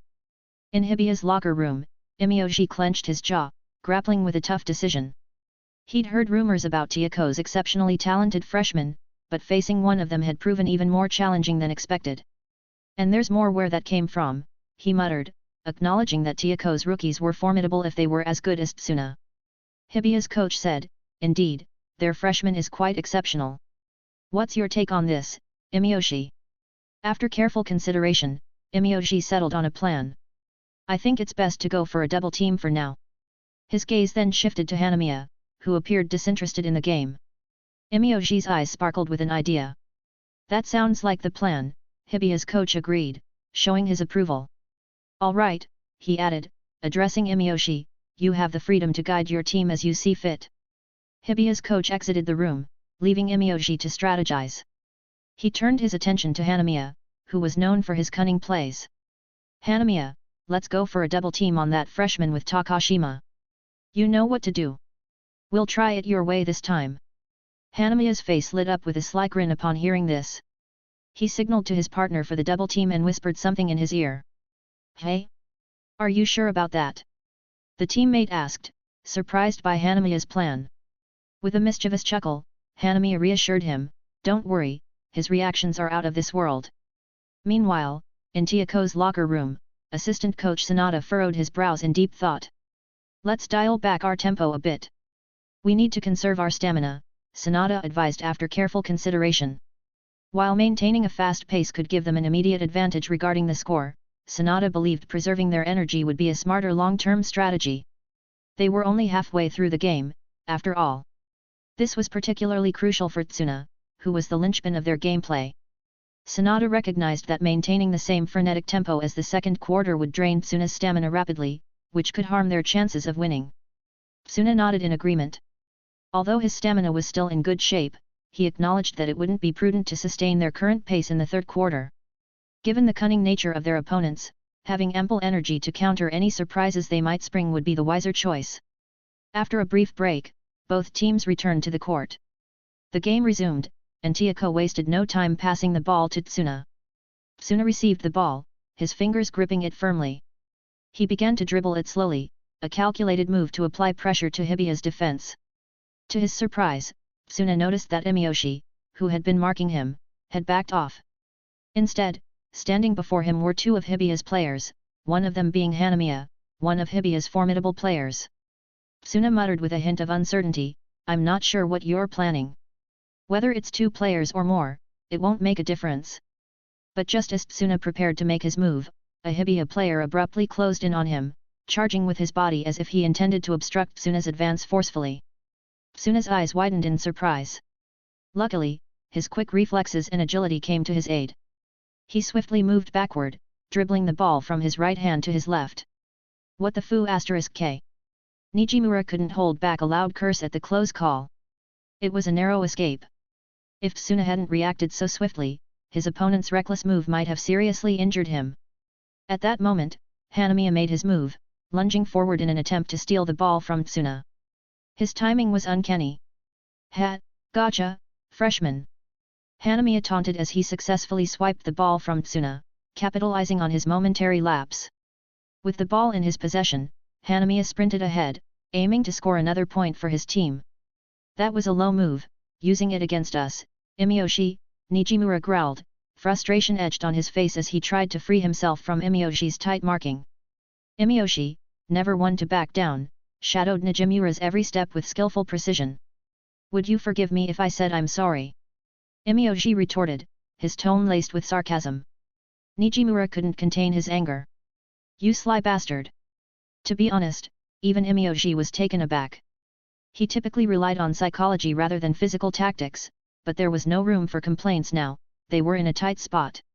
It's too late for that, Imyoji muttered, glancing at Nijimura, who was racing back to provide support.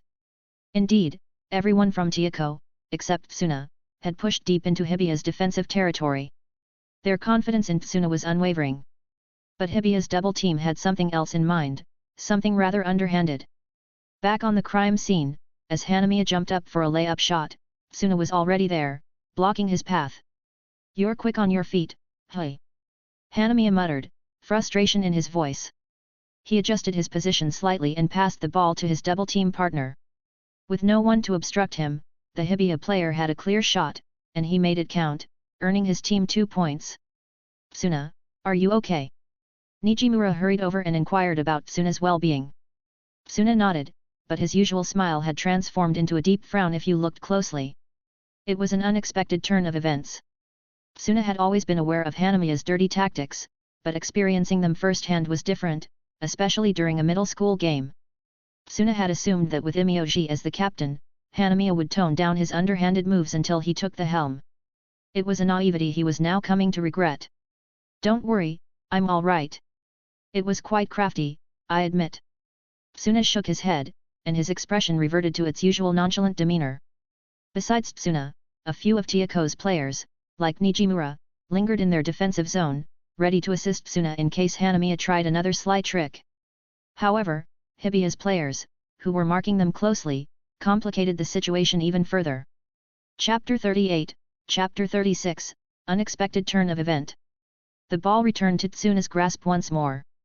He dribbled it cautiously, his eyes fixed on the looming double team ahead. "You seem to be enjoying this," Tsuna remarked casually to the grinning Hanamiya, who stood before him. Hanamiya, still sporting that smirk, replied, "Ha, I always have a blast like this. Don't you find it fun, too?" Tsuna shook his head lightly and swiftly made his move. This time, it was Hanamiya himself who lunged forward, undeterred by the potential physical toll. "Is he going for the same trick? Well, let's sidestep then," Tsuna thought to himself as he skillfully changed direction, executing a quick crossover. It was a close call, but he managed to evade the challenge. "Your IQ seems to be on vacation," Tsuna quipped, eyeing the player before him. "The same trick won't work twice on me." With Hanamiya's teammate dashing to steal the ball, Tsuna prepared to switch his dribbling hand, anticipating a change in direction. However, just when he thought he had skillfully navigated through their maneuvers, the player's hand unexpectedly collided with Tsuna's free hand, catching him off guard. It became clear that this was part of Hanamiya's strategy as he was already there, poised to snatch the ball while Tsuna struggled to regain his balance. "What? That's an obvious foul!" Nijimura shouted from the sidelines, his frustration evident. However, the referee responded with a perplexed expression instead of blowing the whistle, leaving Nijimura bewildered. Sanada, equally irritated, furrowed his brow. They did it in a blind spot. What a clever but underhanded way to steal the ball. Indeed, it was a novel approach to stealing the ball, but it left a sour taste. "Ah, another score for us," Imioji remarked in his typically polite manner, his eyes squinted. "You must have a black belt in the art of sneakiness." Tsuna muttered, his eyes locked onto Hanamiya, who flashed a taunting smile. Hanamiya counted his lucky stars that this was an official game. In any other circumstance, Tsuna wouldn't have tolerated such sneaky tactics and might have knocked him out cold. Throughout the third quarter, Hanamiya persistently resorted to these underhanded tricks. He excelled in such maneuvers, no doubt about it. On the bench, the Tiako players couldn't help but shoot venomous glares at Hibiya's team. The score now stood at 54-53. These devious tricks had allowed Hibiya to narrow the gap. If this continued, they had a strong chance of winning. "Well, that was quite the wild card from Hibiya High," Sanada remarked aloud, rubbing his chin as if contemplating the best way to counter it. "The last time we faced them, this player never used such tactics," Sanada added, turning his attention to Tsuna. "Maybe I've been underestimating Kazama. To think he could push them to resort to such dirty plays. Coach Sanada, let them handle the defense." "I've got a fence covered," Tsuna declared, his gaze locked on Hibiya's bench, particularly Hanamiya with his characteristic smug grin. "Are you kidding em?" Nijimura, catching wind of Tsuna's plan, exploded with protest. However, his words got caught in his throat as he glanced into Tsuna's chilling black eyes. They sent shivers down his spine. "All right, we'll go with your plan," Sanada was about to resist, but, upon witnessing those icy eyes, he couldn't help but relent. "Is this what they mean by not disturbing a sleeping dragon?" Sanada pondered. As the brief break came to an end, both teams returned to the court. Tiako's players glared at Hibiya's team with anger in their eyes. On the other side, Imioji maintained his usual polite smile. "Could you please not give us those intimidating looks?" Imioji remarked with a mockingly concerned expression.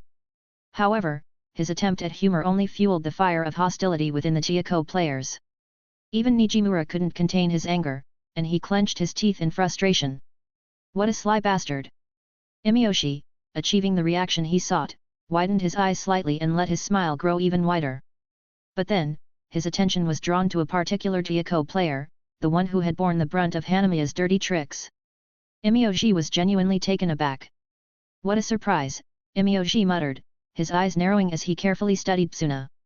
He couldn't believe how composed Tsuna appeared, given the ordeal he had endured. Tsuna paid no attention to Imiyoshi for now. His cold, unyielding gaze remained fixed on Hanamiya. It had been a while since he'd been provoked to such an extent that it left him speechless. Tsuna had a strong distaste for individuals who resorted to dirty tactics, whether in his current life or in his past. Kids these days can be pretty crafty, hey. The coach from Hibiya couldn't help but muse aloud about the surprising level of cunning displayed by his own players, remarking on the craftiness of middle schoolers these days. He remained confident, though, that having these little foxes on his team would secure them a victory. Meanwhile, assistant coach Sanada observed the unfolding situation with a calm demeanor, silently contemplating. They have no idea they've awakened a beast, Sanada muttered under his breath. Chieko's newest addition had been nothing short of monstrous in terms of their development. Yet, having witnessed Tsuna's growth firsthand, Sanada considered Tsuna to be a different breed of monster altogether. It looks like we've got this one in the bag, doesn't it? Back on the court, Hibiya found themselves in Chieko's defensive territory. They were hunting for an opportunity to score an extra point for their team. As they searched for an opening, they stumbled upon an unusual sight. Hanamiya stood alone, devoid of any defenders. Even Imiyoshi, on Hibiya's side, was puzzled. He noticed Tsuna positioned in front of the rim without marking any players. Is he going after Hanamiya? Looks like he's quite ticked off, Imiyoshi mused, a sly grin forming on his face. He decided to pass the ball to Hanamiya, confident that Tsuna was standing too far to intervene quickly. Imiyoshi couldn't help but think, he was definitely targeting Hanamiya, but isn't he keeping his distance a bit too far?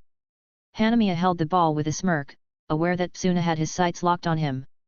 I don't know what your plan. Before Hanamiya could finish his sentence, he witnessed something utterly unbelievable. Tsuna, who should have been making his way toward him, was already right in front of him. Hanamiya's eyes widened in sheer disbelief. How did you? Hanamiya's voice trailed off in disbelief as Tsuna seized the opportunity, swiping the ball from Hanamiya while the latter was still trying to comprehend what had just occurred. Even Tsuna's Chieko teammates were left in shock, their faces edged with amazement. What on earth? Imiyoshi couldn't help but mutter, his eyes locked on Tsuna as he sprinted towards their basket. Chapter 39, Chapter 37, A Punch in the Face. Everyone on the court wore the same expression: disbelief. Tsuna had blitzed through Hibiya's lackluster defense, effortlessly scoring extra points for his team. Even the referee seemed momentarily stunned, his whistle delayed. Tsuna did not mind the referee's confusion, simply strolling back to his former position. Imiyoshi and his teammates gradually snapped out of their stupor and resumed the game, trotting back to retrieve the ball. When the ball found its way to Imiyoshi, he was puzzled. Every Chieko player was firmly in their defensive zone. What kind of formation is this? It's utterly bizarre. Typically, when a team scored, they'd press their opponents in their area, exerting pressure to disrupt their game and seize control. Imiyoshi couldn't fathom what Chieko was thinking. Imiyoshi dribbled the ball at a leisurely pace, closely marked by Nijimura. While passing to Hanamiya seemed like the obvious choice, after witnessing Tsuna's remarkable feat, Imiyoshi discarded that option. You folks have an unusual one on your team, hey? He's really just a freshman. Imiyoshi offered a polite smile to Nijimura, who stood before him, though Nijimura didn't seem in the mood for banter. Could you stay quiet for once? That's a shame. Imiyoshi nonchalantly shrugged, his usual smile fading. He added, but you might underestimate us a bit too much. Imiyoshi made his move, attempting to breach Nijimura's defense.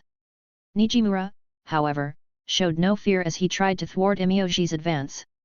Imiyoshi was in for a surprise when he attempted to break through Nijimura's defense. However, Nijimura found Imiyoshi to be unexpectedly slippery. Who said I can't be nimble when needed? Imiyoshi wasn't known for his dribbling skills, but he had confidence in his agility. He'd even take a risky three-pointer now and then. However, Imiyoshi widened his eyes in shock as Tsuna, who was quite far from them a second ago, was right there before him. He couldn't comprehend what had just happened as Tsuna swiftly swiped the ball from his hand, leaving him helpless. Did he intentionally hold back his pace in the last few quarters? Miyoshi wondered aloud, his words reaching Nijimura, who shook his head. You've got it wrong, Nijimura responded as he watched Tsuna swiftly break through Hibiya's defensive lines. He then turned his gaze back to Miyoshi. Tsuna's a training fanatic. He's probably conserving his stamina for some intense training later. But thanks to you guys, Nijimura spoke, his eyes locked on Tsuna as he skillfully navigated through the defense. Tsuna now has to put in a bit more effort into the game. Even though it went against his typical approach, Tsuna had to restrain himself during this game. He was preserving his energy for later training, knowing he was still a middle schooler and had to maximize his growth potential. That's why he's giving just enough to win and still have some left, Nijimura explained. Miyoshi couldn't believe what he heard as he muttered, what an absolute nonsense. As Tsuna closed in on the basket, Hanamiya was already there. Don't think you'll score easily, freshman. Hanamiya shouted, already positioning himself to defend against Tsuna's next move. Seeing this, Tsuna remained unfazed. Drawing closer, Tsuna dribbled left in front of Hanamiya. Hanamiya clenched his teeth, struggling to match Tsuna's speed. As Hanamiya almost intercepted Tsuna's move, Tsuna swiftly pivoted, changing direction completely. Damn it! Hanamiya couldn't help but curse aloud. His determination was unyielding as he strained his ankle to pivot and continue chasing Tsuna. He was determined to stop this freshman at any cost. Tsuna, however, just frowned, finding Hanamiya's persistence as relentless as a cockroach's as Hanamiya managed to stay right on his tail. Unfortunately for you, I've got plenty of room for a layup. Tsuna glanced at Hanamiya, his steps transitioning into a layup. Seeing the closeness of the moment, Hanamiya clenched his teeth even harder. He refused to be outplayed by a mere freshman. Moreover, he couldn't let a freshman show him up like this. With Tsuna's layup form almost complete, Hanamiya suddenly had an idea. He closed the distance between him and Tsuna, and his eyes darted toward the referee. Perfect timing. Looks like luck's on my side, Hanamiya sneered, a mischievous glint in his eye as he ruthlessly elbowed Tsuna in the chest. You! The expletives erupted from the Chieko players, their anger boiling over as they witnessed the dirty play. Tsuna's eyes widened in disbelief, and he lost his grip on the ball. Pain radiated from his chest, and it took him a moment to grasp what had just occurred. As the realization dawned on him, a surge of anger welled up inside Tsuna. He turned to face Hanamiya, who was wearing a self-satisfied smirk as if he had orchestrated this moment. Though seething with rage, Tsuna's expression remained eerily calm. He extended his hand with lightning-quick reflexes, and the spectators watched in sheer disbelief as the scene unfolded in slow motion. Thud! The court resounded with a thunderous collision. Hanamiya braced himself for the impact but was stunned when he felt no pain.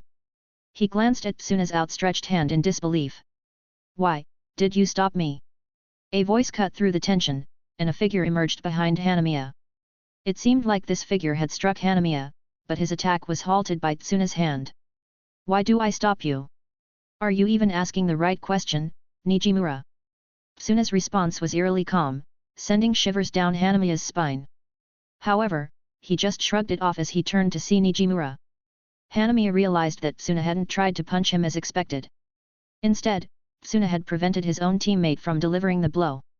They were quite a distance apart when he pulled his dirty trick. Hanamiya figured that Nijimura, upon seeing what he had done, was furious enough to charge at him with a punch. Hanamiya smirked at Nijimura, who shot daggers at him with his eyes. Why are you so mad, man? I was just having some fun. Nijimura's anger seemed to intensify upon hearing this. He pulled back his punch and sidestepped, sending a hook right into Hanamiya's smirking face. Tsuna sighed as he hurried to stop Nijimura from potentially getting Chieko disqualified. Seeing the chaotic situation unfold, the referee blew the whistle and stepped in to separate them. He called for a technical timeout to cool things down. Both teams retreated to their benches, trying to understand what had just happened. Chapter 40, Chapter 38, Natural-born Leader. Phew, that was a close call, hey. Miyoshi's voice carried a polite tone as he glanced over at Chieko's bench. If Nijimura had landed that punch, there was no doubt that their team would have been instantly disqualified, handing Hibiya the victory by default. Chieko was still leading in the score. They had turned the tide with Hanamiya's underhanded trick, almost catching up. However, Tsuna's disruption had nearly shifted the momentum back in Tieko's favor. But the situation had its silver lining for Hibiya. Furthermore, thanks to Hanamiya's recent prank, which had escalated the tension on the court, it was uncertain whether Tieko could maintain their composure and regain their momentum to secure a win. Imyoji watched Hanamiya, who seemed to be enjoying himself and couldn't help but shake his head in disbelief. What a spiteful guy! From the look on his face, it was evident that Hanamiya didn't care about whether Hibiya won or lost. All he cared about was seeing his tricks succeed. They definitely won't be able to stay composed with that kind of play, Hibiya's coach sighed and shook his head. We need to maintain this momentum in our favor to win. I trust your judgment on this, Imyoshi. You can instruct your team however you see fit to maintain this momentum, Hibiya's coach concluded, giving Imyoji a reassuring pat on the shoulder. I understand, coach, Imyoji affirmed. Normally, in a situation like this, it would be evident that the game was leaning in Hibiya's favor. But Imyoji couldn't be so sure, especially when he cast a glance at Tieko's bench. His attention zeroed in on Tsuna, who was strangely composed. There was no hint of emotion on his face, just an eerie calmness that sent shivers down Imyoji's spine. I wanted to win this, but that freshman is incredibly unnerving. Imyoji thought to himself, his eyes narrowing slightly. Meanwhile, on Tieko's bench, tension hung heavy in the air as anger clouded their minds. Assistant coach Sanada sat there, massaging his temples, trying to devise a strategy to help the team regain their composure. He knew that if he didn't do something, Tieko was bound to lose because the players were allowing their anger to control them. Nijimura clenched his fists tightly, shooting venomous glares toward Hibiya's players. If it weren't for Tsuna stopping him, he would have gladly shown that spiteful guy a lesson. If you hadn't stopped. Nijimura began to voice his frustration, turning towards Tsuna. But the words got stuck in his throat as he locked eyes with Tsuna's dark and chilling gaze. A powerful presence emanated from Tsuna, sending shivers down Nijimura's spine. Stay calm, Nijimura, Tsuna's voice was calm but had undeniable authority. Despite the calm words, an overwhelming pressure seemed to radiate from Tsuna. Everyone on the team turned their attention to him, their fury slowly dissipating as they looked at his nonchalant expression and those piercing, chilly eyes. The team couldn't help but gulp, feeling the weight of his presence washing away their initial anger. Seeing that the team had now regained their composure, Tsuna nodded slightly. Good. Now that everyone's settled down, listen closely, Tsuna continued, briefly glancing at Hibiya before refocusing on his team. We're sticking to the same formation. I'll take the center, just like before. But this time, move forward with me. Clear. Tsuna scanned each of their faces, one by one, waiting for their acknowledgement. When no one raised any objections, he nodded with satisfaction. And there will be a special case this time, Tsuna continued as he turned to Kubota, who was their shooting guard. Listen to me well. Listening along with the plan. Assistant coach Sanada nodded in agreement. He wore a slightly surprised expression, not anticipating that Tsuna would be able to regain the team's composure so effectively. He's a natural-born leader, hey. Sanada thought silently. Typically, sticking to the same strategy or formation that previously failed wasn't a wise move. However, it was different now that Tsuna had successfully brought the team back to their senses. The question shifted from whether the old strategy could work to whether their opponents could stop them this time. All right, let's go with Kazama's plan this time, assistant coach Sanada instructed. The rest of the team members nodded in agreement. As the referee blew his whistle, both teams returned to the court, ready to face the final challenge and determine the victor. Both teams briskly moved into their positions, and Hibiya's players were taken aback by how composed Tieko's team appeared. This was especially evident in Imyoshi, whose expression reflected disbelief. How? That shouldn't be possible. Imyoshi muttered in amazement. Nijimura, who had regained his composure, responded, it seems we're fortunate to have someone capable of getting the team back on track. Nijimura had managed to control his anger, understanding that letting it affect his judgment would be detrimental to his performance. Instead, he channeled that emotion into motivation to play better.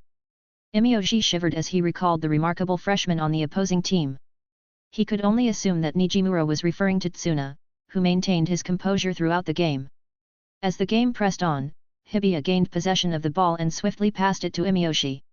He dribbled it calmly, carefully assessing the court's situation. Noticing the peculiar formation with Tsuna at its center once again, Imyoji furrowed his brow. He changed his pace and attempted to outmaneuver Najimura's defense.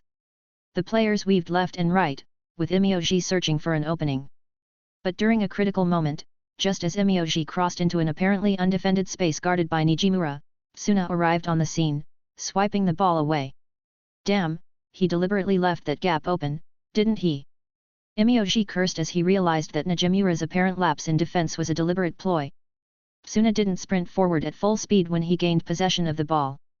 Instead, he controlled it, allowing Hanamiya to catch up. This time, Ryuko moved in unison, advancing as a cohesive unit.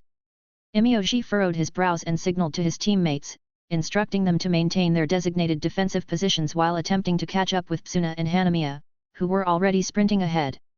Hanamiya, too, noticed this but paid it no heed. He dismissed Tsuna's taunt with a scoff. Ha, quite the bravado. Hanamiya pursued Tsuna and positioned himself to obstruct Tsuna's progress. Tsuna responded by deftly dribbling the ball left and right, displaying remarkable speed and skill. Charging toward Tsuna, Hanamiya unleashed his bag of tricks, attempting to disrupt Tsuna's movements. Tsuna, however, skillfully countered each trick with precision, frustrating Hanamiya and causing him to wear a displeased expression. Hanamiya's eyes darted towards the referee once more, searching for an opportune blind spot. But Tsuna's keen gaze caught this moment, and he swiftly veered to the left, taking Hanamiya by surprise and leaving him scrambling to react and intercept Tsuna's drive. Damn, that's your game plan. Hanamiya muttered a curse under his breath as he chased after Tsuna. Tsuna had now positioned himself beneath the basket. Much to Hanamiya's amazement, Tsuna appeared to slow down intentionally, his eyes fixated on Hanamiya with an icy gaze that sent a shiver down Hanamiya's spine. Chapter 41, Chapter 39, Winning. You know, there's a legal way for me to settle this. Tsuna's voice remained calm as he halted in his tracks, waiting until Hanamiya breached the inner defense area. Then, he swiftly passed the ball to Kubota, who was positioned just before the three-point line. Hibiya's players also responded accordingly and swiftly as they tried to stop Kubota from taking the shot. Although it was the most efficient play, Imyoji couldn't shake the feeling that something was amiss. His suspicion deepened when he noticed Tsuna, having passed the ball, step back slightly, putting a bit of distance between himself and Hanamiya. However, Kubota, who had already had a Hibiya player, advanced toward him. Instead of taking the shot, he passed the ball back toward Tsuna. This sent a warning signal to Imyoji, who quickened his pace in preparation for what might come next. Whatever, it doesn't matter anyway. You won't even get the chance. Hanamiya retorted, maintaining his defensive stance beneath the basket. He kept a close eye on Tsuna, who was dribbling the ball and making his way toward the hoop. But Hanamiya wasn't just looking at Tsuna, he was also watching the silhouette of a player reaching for the ball in Tsuna's hand. A chuckle escaped Hanamiya's lips. He believed Tsuna was too overconfident as he wasted an opportunity to score a few moments ago. Yet, just as that outstretched hand was about to snatch the ball, Tsuna pulled off a quick sidestep, evading the attempted steal. Tsuna shot a knowing glance at the would-be thief. His calm and composed voice cut through the tension on the court. Do you really think I wouldn't notice my surroundings? It seems like that's you're making a mistake here. Imyoji's eyes widened, shocked by Tsuna's uncanny awareness. He couldn't help but mutter, he's a damn monster. Even Hanamiya, who had expected Imyoji to snatch the ball away, was taken aback. But he quickly regained his composure when he saw Tsuna accelerate. He's one stubborn guy, but it ends here, Hanamiya muttered, determined not to let Tsuna get past him. I think this should be enough distance. With a calculating murmur, Tsuna assessed the situation. And then, in a sudden burst of speed, he leaped towards the basket. The entire stadium erupted in astonishment, their collective gasps echoing through the arena as Tsuna defied all expectations. It was not a regular shot, and it was not even a layup. It was a middle schooler who looked like he was defying gravity. Holy cow! Exclaimed a spectator in the stands, their voice drowned in the overwhelming shock of the moment.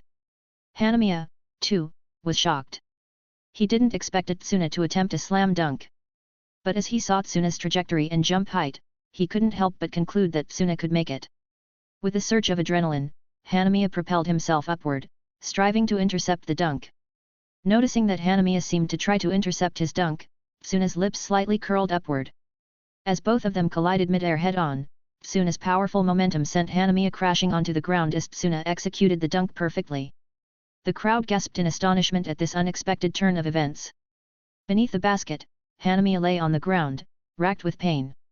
The collision had sent him sprawling, and he groaned, trying to make sense of the sudden turn of events. He looked up and saw a shadow descending upon him, a haunting figure silhouetted against the blinding stadium lights. The gaze that met his was icy, a chilling darkness that sent shivers down his spine. However, Nijimura ruined this dramatic moment by pulling Tsuna away from Hanamiya. "Hey, chill, man. You told me not to fight. You shouldn't either." Tsuna slightly twitched his lips as he was pulled away, maintaining his composure. He responded, "Who said I was about to fight? What? You're not." Nijimura scratched his head, clearly puzzled. "Captain, that's not it," Sekigaki chimed in from the side, turning to Tsuna with a surprised expression. "Holy crap, you can dunk." Tsuna chuckled, "Of course, I can do it whenever I want." "That's awesome, man. Could you teach me how to do it later?" Sekigakai's excitement was palpable, and he couldn't help but want to learn from Tsuna. "I'm not really into teaching, but I can give you a few tips." "Really? I'll take whatever you can share. This is gonna be epic." Sekigakai was practically bouncing enthusiastically at the thought of mastering such a flashy move. "Oh, count me in for those tips too," the others from Tiako chimed in, including Kubota, who was usually quiet but clearly eager to learn something new. Tsuna chuckled and shook his head as he returned to his position. "All right, everyone, back to your positions. We still have some time until the game ends." Nijimura wore a content smile as he nodded in agreement. He couldn't help but be impressed by how effortlessly Tsuna took charge and led the team. It raised questions about who the real captain was out on the court. Shaking away such thoughts, Nijimura refocused on the game. They were still ahead on the scoreboard, and that spectacular dunk a while ago had firmly put them back in control of the game's momentum. Despite his concerns about Hibiya pulling off another trick, Nijimura couldn't help but smirk slightly as he glanced at their opponents. Assistant coach Sanada smiled lightly as he observed this turn of events. He had entrusted everything to Tsuna, allowing him to take the reins, and it appeared to be a wise decision. "Now that we've regained control of the momentum, it's time to seal the deal," Sanada thought to himself. Hanamiya appeared despondent as he had to be substituted, and his body seemed injured. Imiyoshi's smile had vanished, replaced by a deep frown. As he watched Tsuna, who had returned to a defensive position, Imiyoshi couldn't escape the feeling of being held by the throat, a suffocating sensation. "In moments like this, I should have called a timeout," Imiyoshi pondered. But as he glanced at his teammates, particularly Hanamiya, who wore a dark and frustrated expression while gritting his teeth, he realized their chances might be slipping away. Imiyoshi decided not to call a timeout, and the game continued. On one side, Hibiya looked disheartened, while on the other, Tiako seemed invigorated by Tsuna's recent stunt. Tsuna, his face adorned with a slight smile, decided it was time to switch things up. Instead of trying to score on his own, Tsuna saw an opportunity to dominate their opponents by attacking from all angles. With a sense of excitement, they began pressuring Hibiya relentlessly, Tsuna expertly moving the ball around. Tiako started racking up point after point, leaving Hibiya far behind. When the referee finally blew the whistle, signaling the end of the game, Tiako emerged victorious with a score of 86-59 against Hibiya. Chapter 42, Chapter 40, Teaching a Lesson. With a commanding lead in the score, Tiako's team burst into cheers, and the crowd joined in, sharing their excitement. Noticing the despondent looks on their opponents' faces, Tiako's players, still frustrated by Hibiya's dirty tricks, couldn't resist taunting them, prompting a warning from the referee. Assistant coach Sanada, looking weary, scolded them for their excessive behavior. Tsuna, amused by it all, shook his head slightly. Once the formalities were done, they were given the green light to leave the gymnasium. "What's the plan for after this?" Sekigakai asked, his voice carrying across the team. Nijimura rubbed his chin thoughtfully for a moment before answering, "I know a budget-friendly okonomiyaki place nearby. How about we head there?" Tsuna recognized the neighborhood and remembered that his family had a restaurant nearby. "I also know a nice spot. How about some A5 wagyu?" Tsuna suggested. The rest of the team immediately shook their heads in response, declining the offer. Nijimura said, "I can't swing those pricey joints with my allowance." He demonstrated this by displaying his empty wallet. Sakigakai offered him a sympathetic pat on the back. Tsuna grinned, "No worries, guys. It's my treat." "Really?" the team exclaimed in surprise and delight. Nijimura, still in disbelief, clapped a hand on Tsuna's shoulder. "How deep are your pockets, man? You're not secretly a millionaire, are you?" Tsuna shook his head at this, not offering much of an explanation. However, Nijimura's question gave him pause. He hadn't really considered the specifics of his pocket money before. When you reached a certain level of wealth, the exact amount became rather irrelevant as everything became free. Tsuna finally replied, "I'm not exactly sure about the amount. But we don't need to worry about the bill. Why shouldn't we worry about paying?" This answer left Nijimura and the others puzzled. Tsuna dropped the bombshell, "Because my family owns the place." The gymnasium fell into stunned silence. "Tsuna, can you adopt me?" Sakigakai asked with a bloodshot eye, his request met by a playful smack from Nijimura, who jokingly claimed he should be the one to get adopted. The team laughed at this banter, and Tsuna shook his head in amusement. Then, he suddenly felt the urge and asked his teammates to proceed as he needed to use the restroom. They all nodded and eagerly headed towards their destination. Tsuna encountered an unexpected individual inside the restroom, apparently there for the same reason. "Hey? Well, look who's here, the freshman who bested us. Congratulations on the win." Tsuna glanced over at the guy, surprised to see him here, of all places. "Just mind your own business, Hanamiya." Tsuna shook his head as he continued his business, clearly uninterested in engaging with Hanamiya. Hanamiya, however, persisted, his words trailing after Tsuna. "Why so distant, buddy? Would an apology change your mind?" Tsuna finished up quickly, but to his irritation, Hanamiya appeared to be waiting for him, causing a slight frown to crease Tsuna's brow. "What do you want?" Tsuna asked cautiously. Although his expression was the same, his tone was slightly annoyed. Hanamiya approached Tsuna, his expression seeming somewhat remorseful. He let out a sigh as he spoke. "Look, I didn't mean to harm you, okay?" he continued, explaining himself. "I just felt so stuck, like I couldn't compete fairly. I tried to improve, but nothing seemed to work. I was desperate." Hanamiya, now standing right in front of Tsuna, placed his hands on Tsuna's shoulders, looking like a child who had done something terribly wrong. "I'm not as naturally gifted as you," Hanamiya admitted, his eyes reflecting a hint of remorse. "You can turn the tide of a game at will. So, please, just this once, can you forgive me?" he pleaded earnestly, looking like he genuinely regretted his actions. PFFTTTT. Before Tsuna could respond, Hanamiya's expression abruptly shifted to his usual smirking one, and he burst into laughter. "Ah ha ha ha ha ha." Tsuna remained unfazed, his expression calm as if this scene didn't affect him in the least. "Ah, come on," Hanamiya chuckled, trying to stifle his laughter. "I thought I put on quite the pitiful act there. You're a real heartless one." Seeing that Tsuna maintained his nonchalant expression, Hanamiya sighed and withdrew his hand, raising it in a surrendering gesture. All right, no need to give me that look," he said, then his expression hardened, erasing all traces of his former amusement. "But that look, it just makes me want to tease you even more." Tsuna finally responded, his voice unsettlingly calm and his face as serene as the sea. "You know, if you had just walked away quietly, I might have let it slide. But it seems like you'll never learn, hey?" Tsuna muttered the last sentence in English, which left Hanamiya looking puzzled as he resumed his obnoxious smirk. "What can you do about?" Hanamiya began to taunt Tsuna, but his words were abruptly cut short. In the blink of an eye, a fist materialized right in front of his face, catching him completely off guard. Bam! Hanamiya was sent sprawling to the ground. "I'll spell out what you did wrong for you. First, your dirty play, it's repulsive. Second, you can't seem to shut up, even when I'm trying to be mature about it. And third, I don't like strangers grabbing me."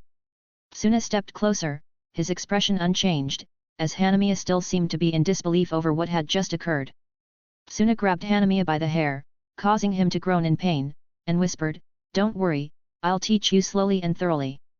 Just like your parents should have." Hanamiya experienced a sensation he had never felt before, a mixture of dread and familiarity washing over him. Fear gripped Hanamiya, and it seemed to penetrate his very soul. Those icy eyes bore down on him, regarding him as if he were nothing more than a helpless insect, easily squashed. Hanamiya experienced a fear that felt all too familiar, but this time, it was different.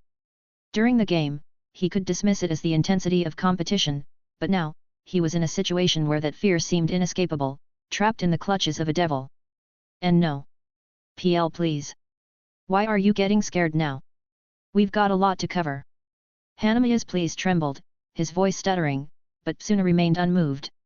He was resolute in his mission to teach Hanamiya a lesson that he would carry with him for the rest of his life, ensuring that the fear and helplessness he felt today would haunt his thoughts whenever Tsuna came to mind.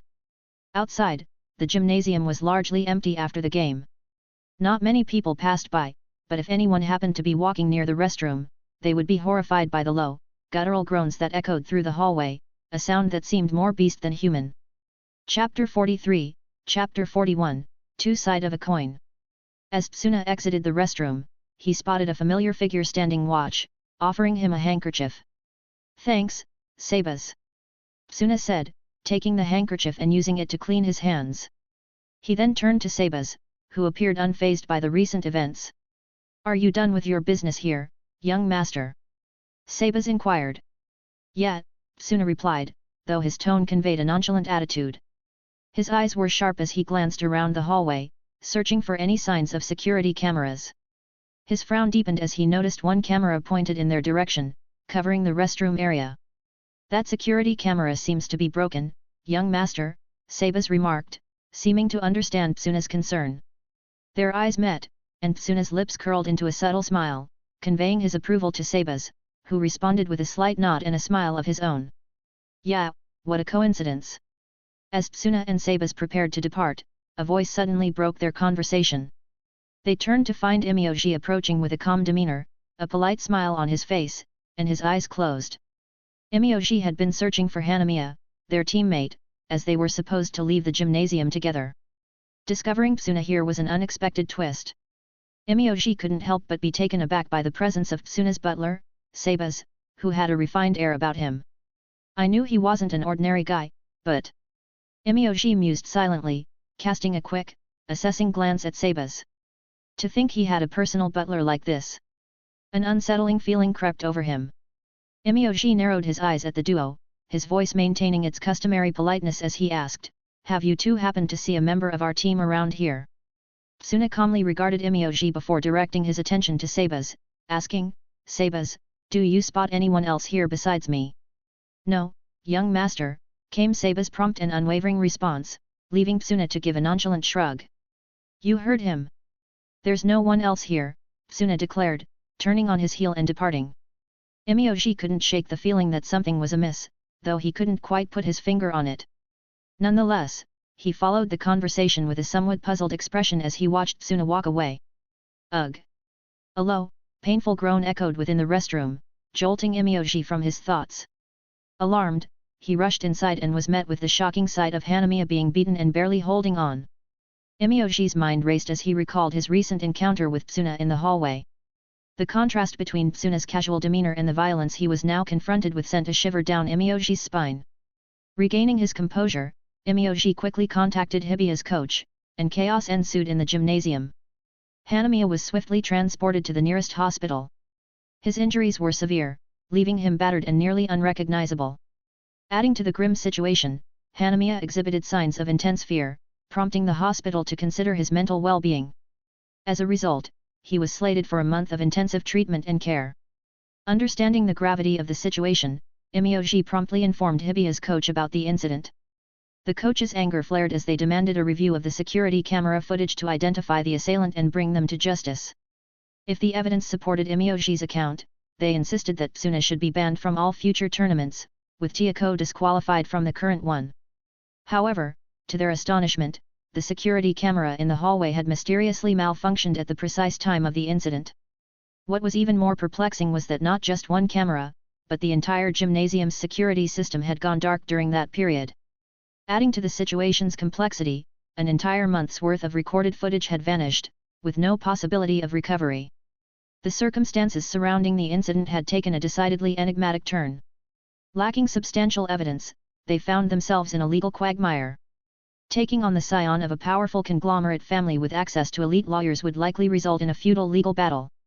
Even if they managed to find a decent attorney, the mere involvement of the Kazama family scion would attract immense media attention and opportunistic individuals eager to align themselves with such influence.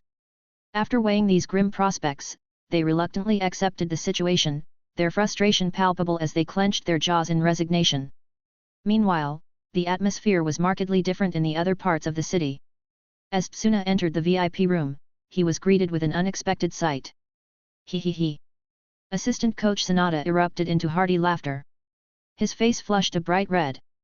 This uncharacteristic display left the others gaping in astonishment. There's this girl I used to fancy, you see, Sanada began to recount with abandon, paying no heed to the incredulous expressions of his students. He continued his story, punctuating it with sips of sake. I was quite shy back then, but when she turned me down.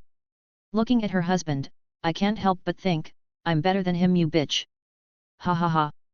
Seeing this, Tsuna gestured silently to Nijimura, urging him to provide some context for this unexpected scene. Nijimura, scratching his head somewhat awkwardly, proceeded to fill Tsuna in on the situation. He explained that they had all been pretty excited about the prospect of indulging in some fancy, luxurious dining, especially because it was on the house. Sekigaki called assistant coach Sanada to share the good news and invite him to join the feast. Initially, everything was running pretty smoothly. But then, as they sat down at this upscale restaurant, Sanada had a revelation. He discovered that the place offered Juyonde sake, an extraordinarily rare and renowned brand that was considered one of the best in the world. Normally, this sake was reserved only for VIPs, but they enjoyed it for free due to their connection with Tsuna. This discovery had sent Sanada into a state of sheer delight, and, well, he got a bit carried away, asking for one glass after another. The sake had an astonishing effect on Sanada, transforming him into a completely different person. He was now behaving in an utterly uncharacteristic way for him, thanks to the alcohol. All Tsuna could do in response was to massage his temples, rendered nearly speechless by the whole situation. Nijimura offered an apologetic look on behalf of Sanada, but Tsuna simply shook his head with a faint smile. He reassured them, guys, it's not about how much you spent today. I'm more concerned that assistant coach Sanada might wake up tomorrow with quite the hangover. He paused, considering Sanada's personality. Knowing him, he might just decide to get back at us by intensifying our training. What? Our training's already brutal. Kubota exclaimed, his shock evident. Tsuna and Nijimura exchanged silent glances, taken aback by Kubota's outburst. Kubota was typically a reserved individual, so his sudden outburst left them puzzled. Nijimura turned to Sekigaki and inquired, what did he drink? Sekigaki, looking equally perplexed, picked up a glass and gave it a sniff. Ofu *k, it was the sake. Tsuna couldn't help but shake his head at the situation, his speechlessness evident. He began to wonder if sending them to the restaurant ahead of him had been a bad idea. Chapter 44, Chapter 42, Becoming Starters. Everything appeared to return to normal the next day, with one notable exception. Sanada wore a perpetual scowl. The freshmen, who had just returned from their trip, couldn't make sense of this. They had achieved victory against Hibiya, which should have been cause for celebration. Usually, assistant coach Sanada would at least crack a small smile. What added to the confusion was that when they approached the second years, hoping for an explanation, their seniors seemed to possess some hidden knowledge but remained tight-lipped. Baffled, they turned to Tsuna for answers.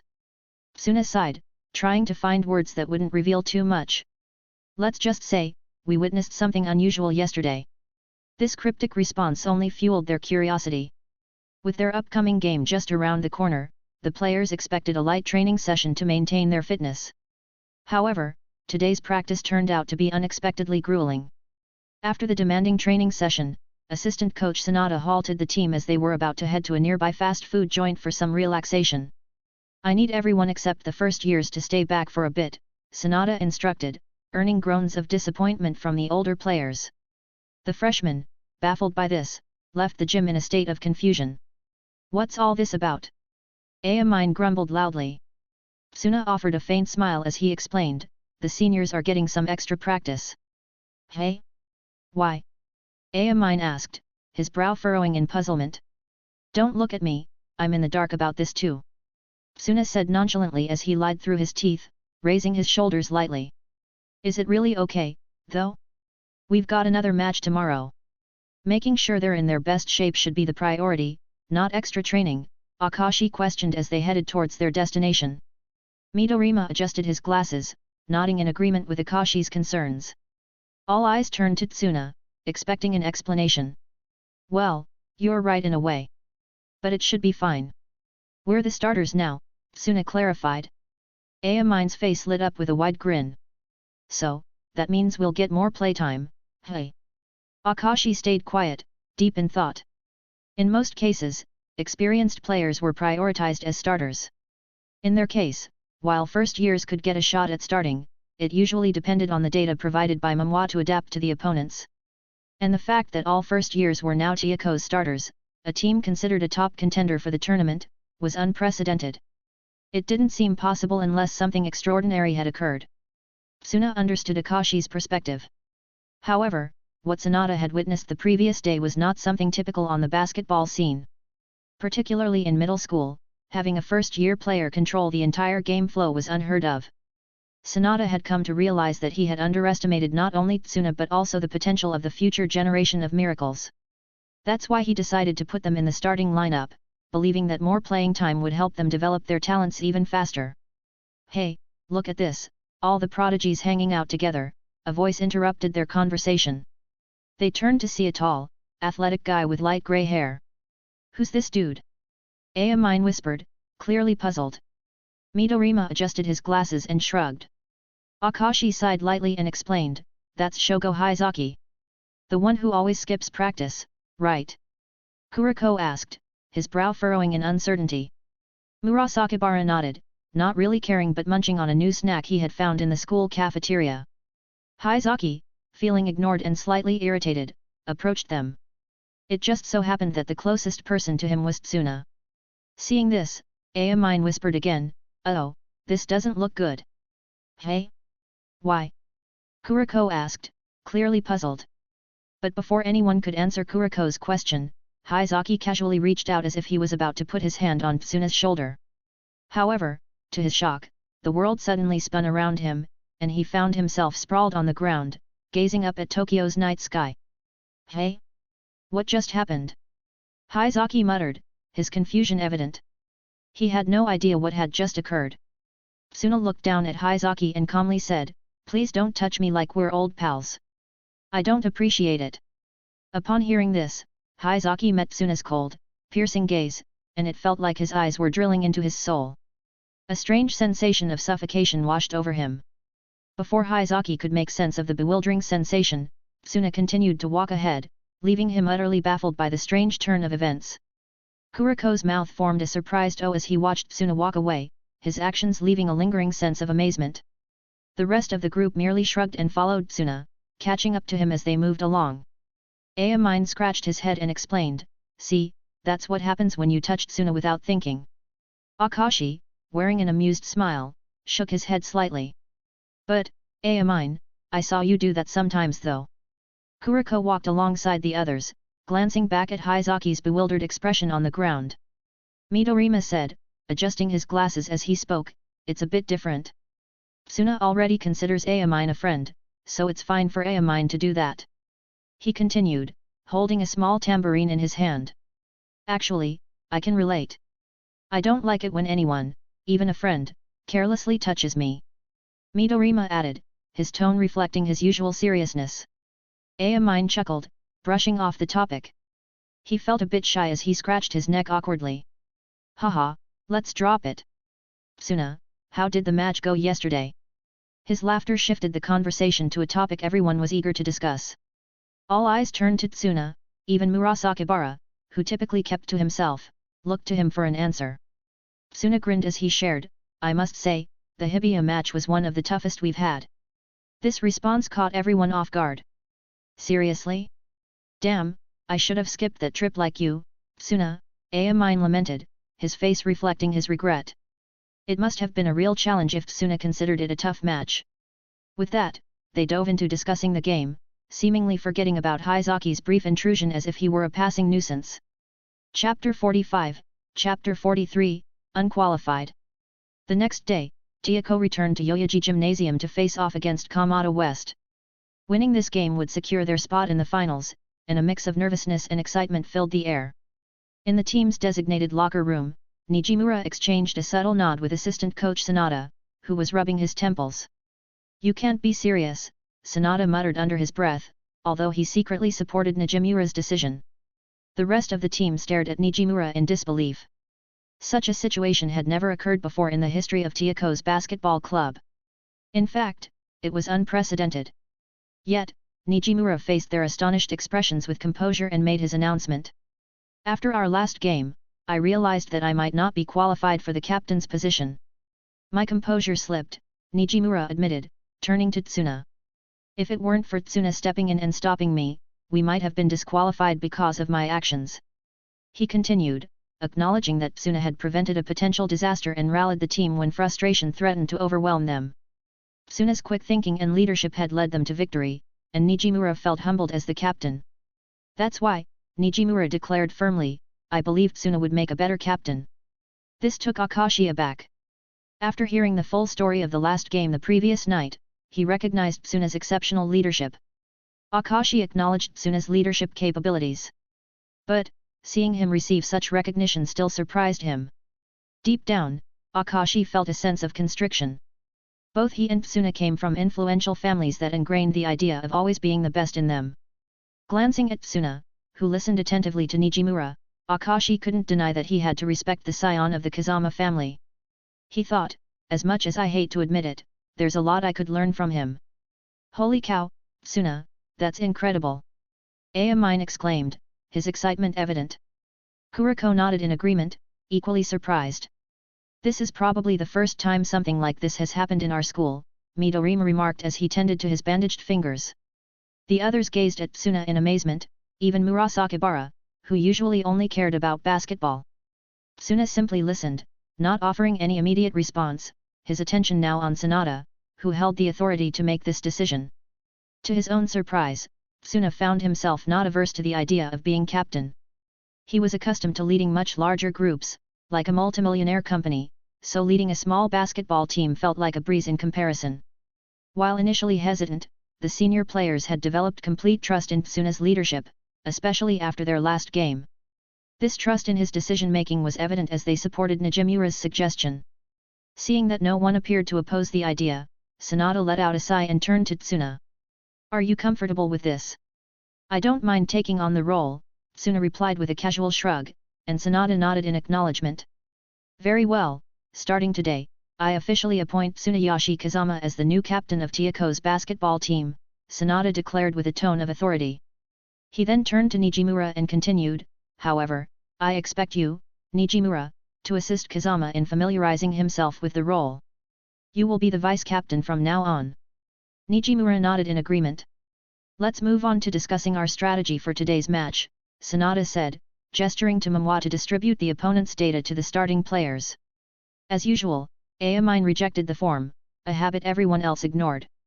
"They have some strong players, especially those genius twins," Sanada remarked while scrolling through the data on his tablet, provided by Momoa. "We need to keep an eye on their combination plays.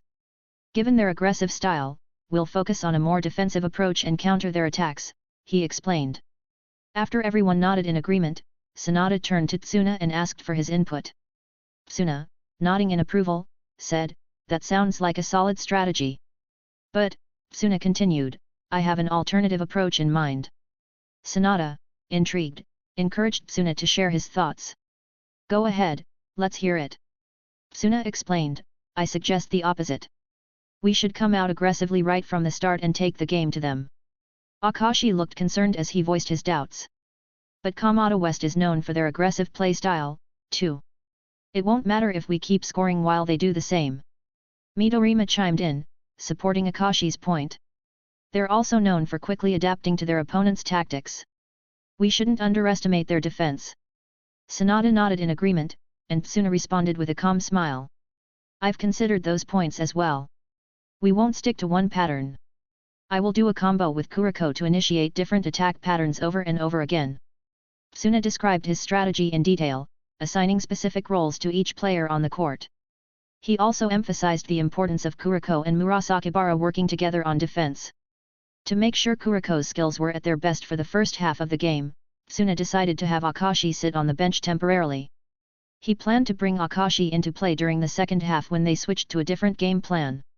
As the game progressed and Kuroko's misdirection tactics began to lose their effectiveness, it would be time to bring Akashi onto the court.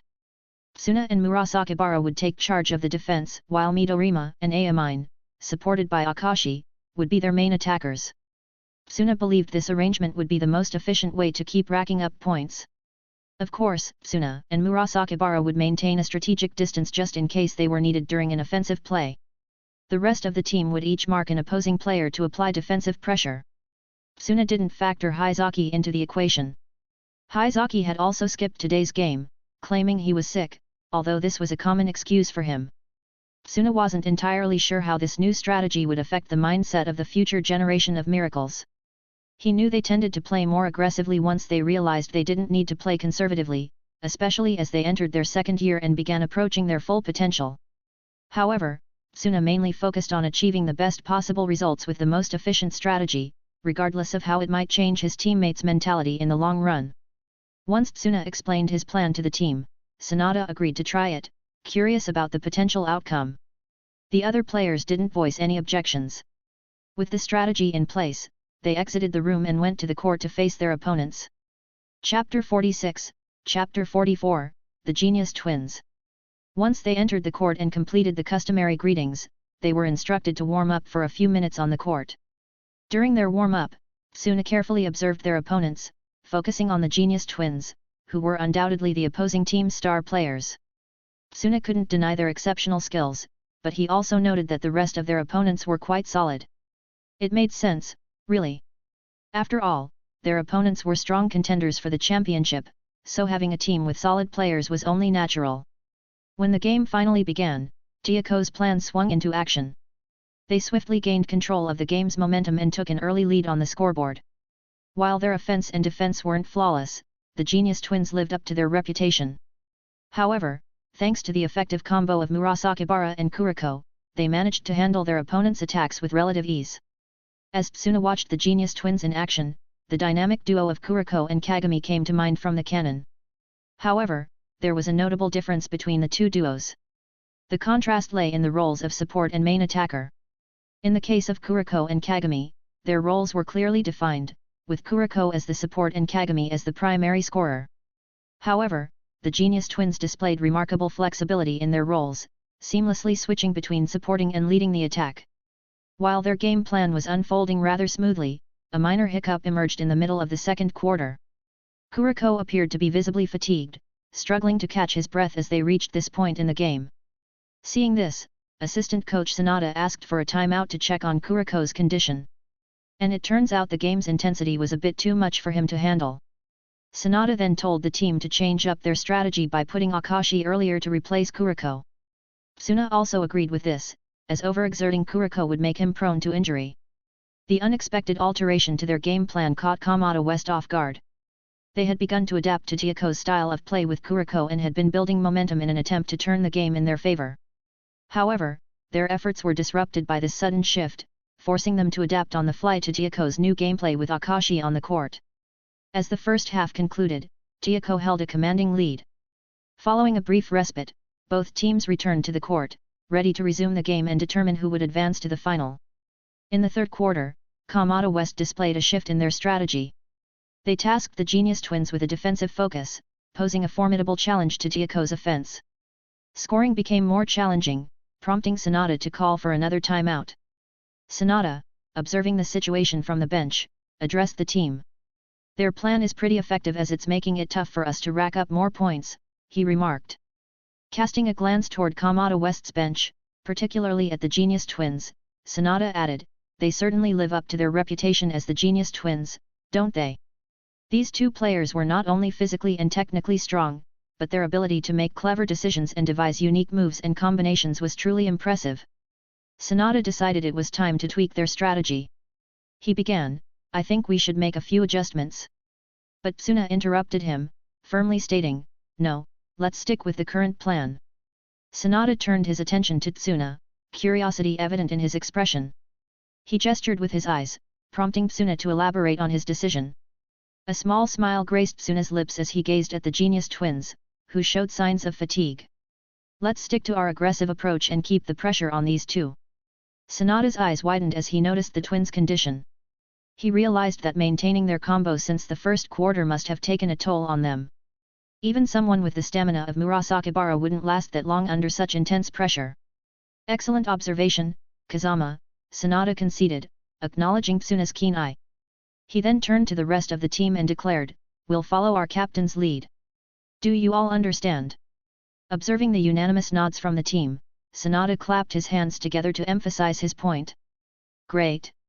Let's head back out there and secure this win."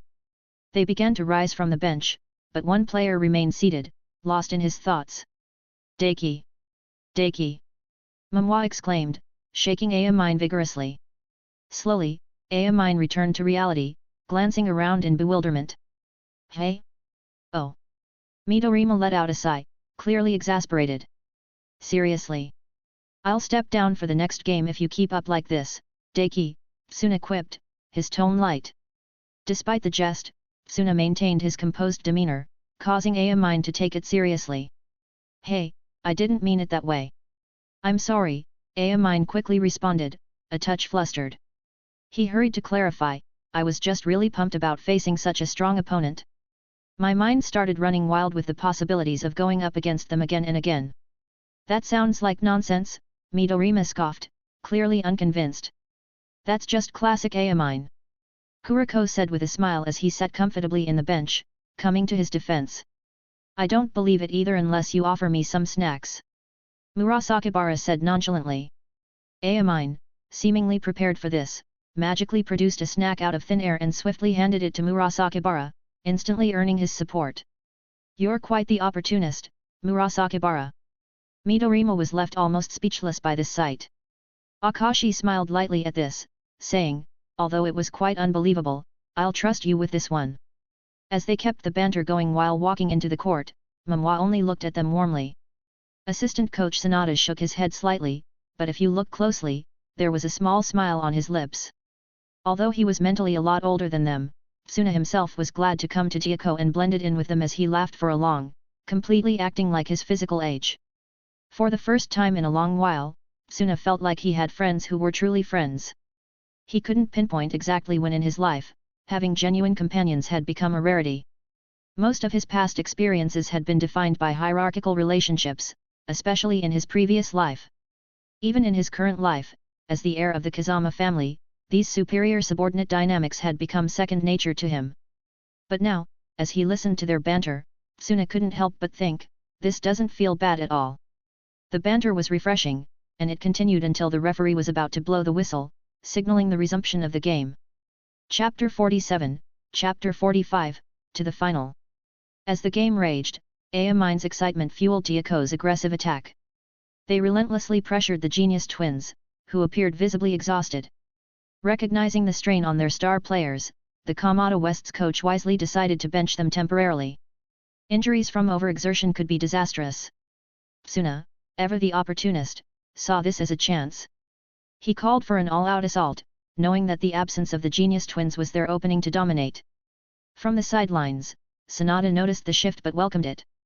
He wore a contented smile, fully supporting this change in strategy.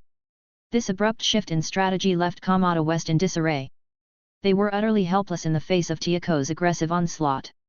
The absence of the genius twins hurt Kamada West's defense and crippled their own attack. Murasakibara, a defensive powerhouse, made sure of that. From the sidelines, the genius twins could only clench their teeth in frustration. Their burning desire to win clashed with the reality that their young bodies couldn't withstand the relentless pressure.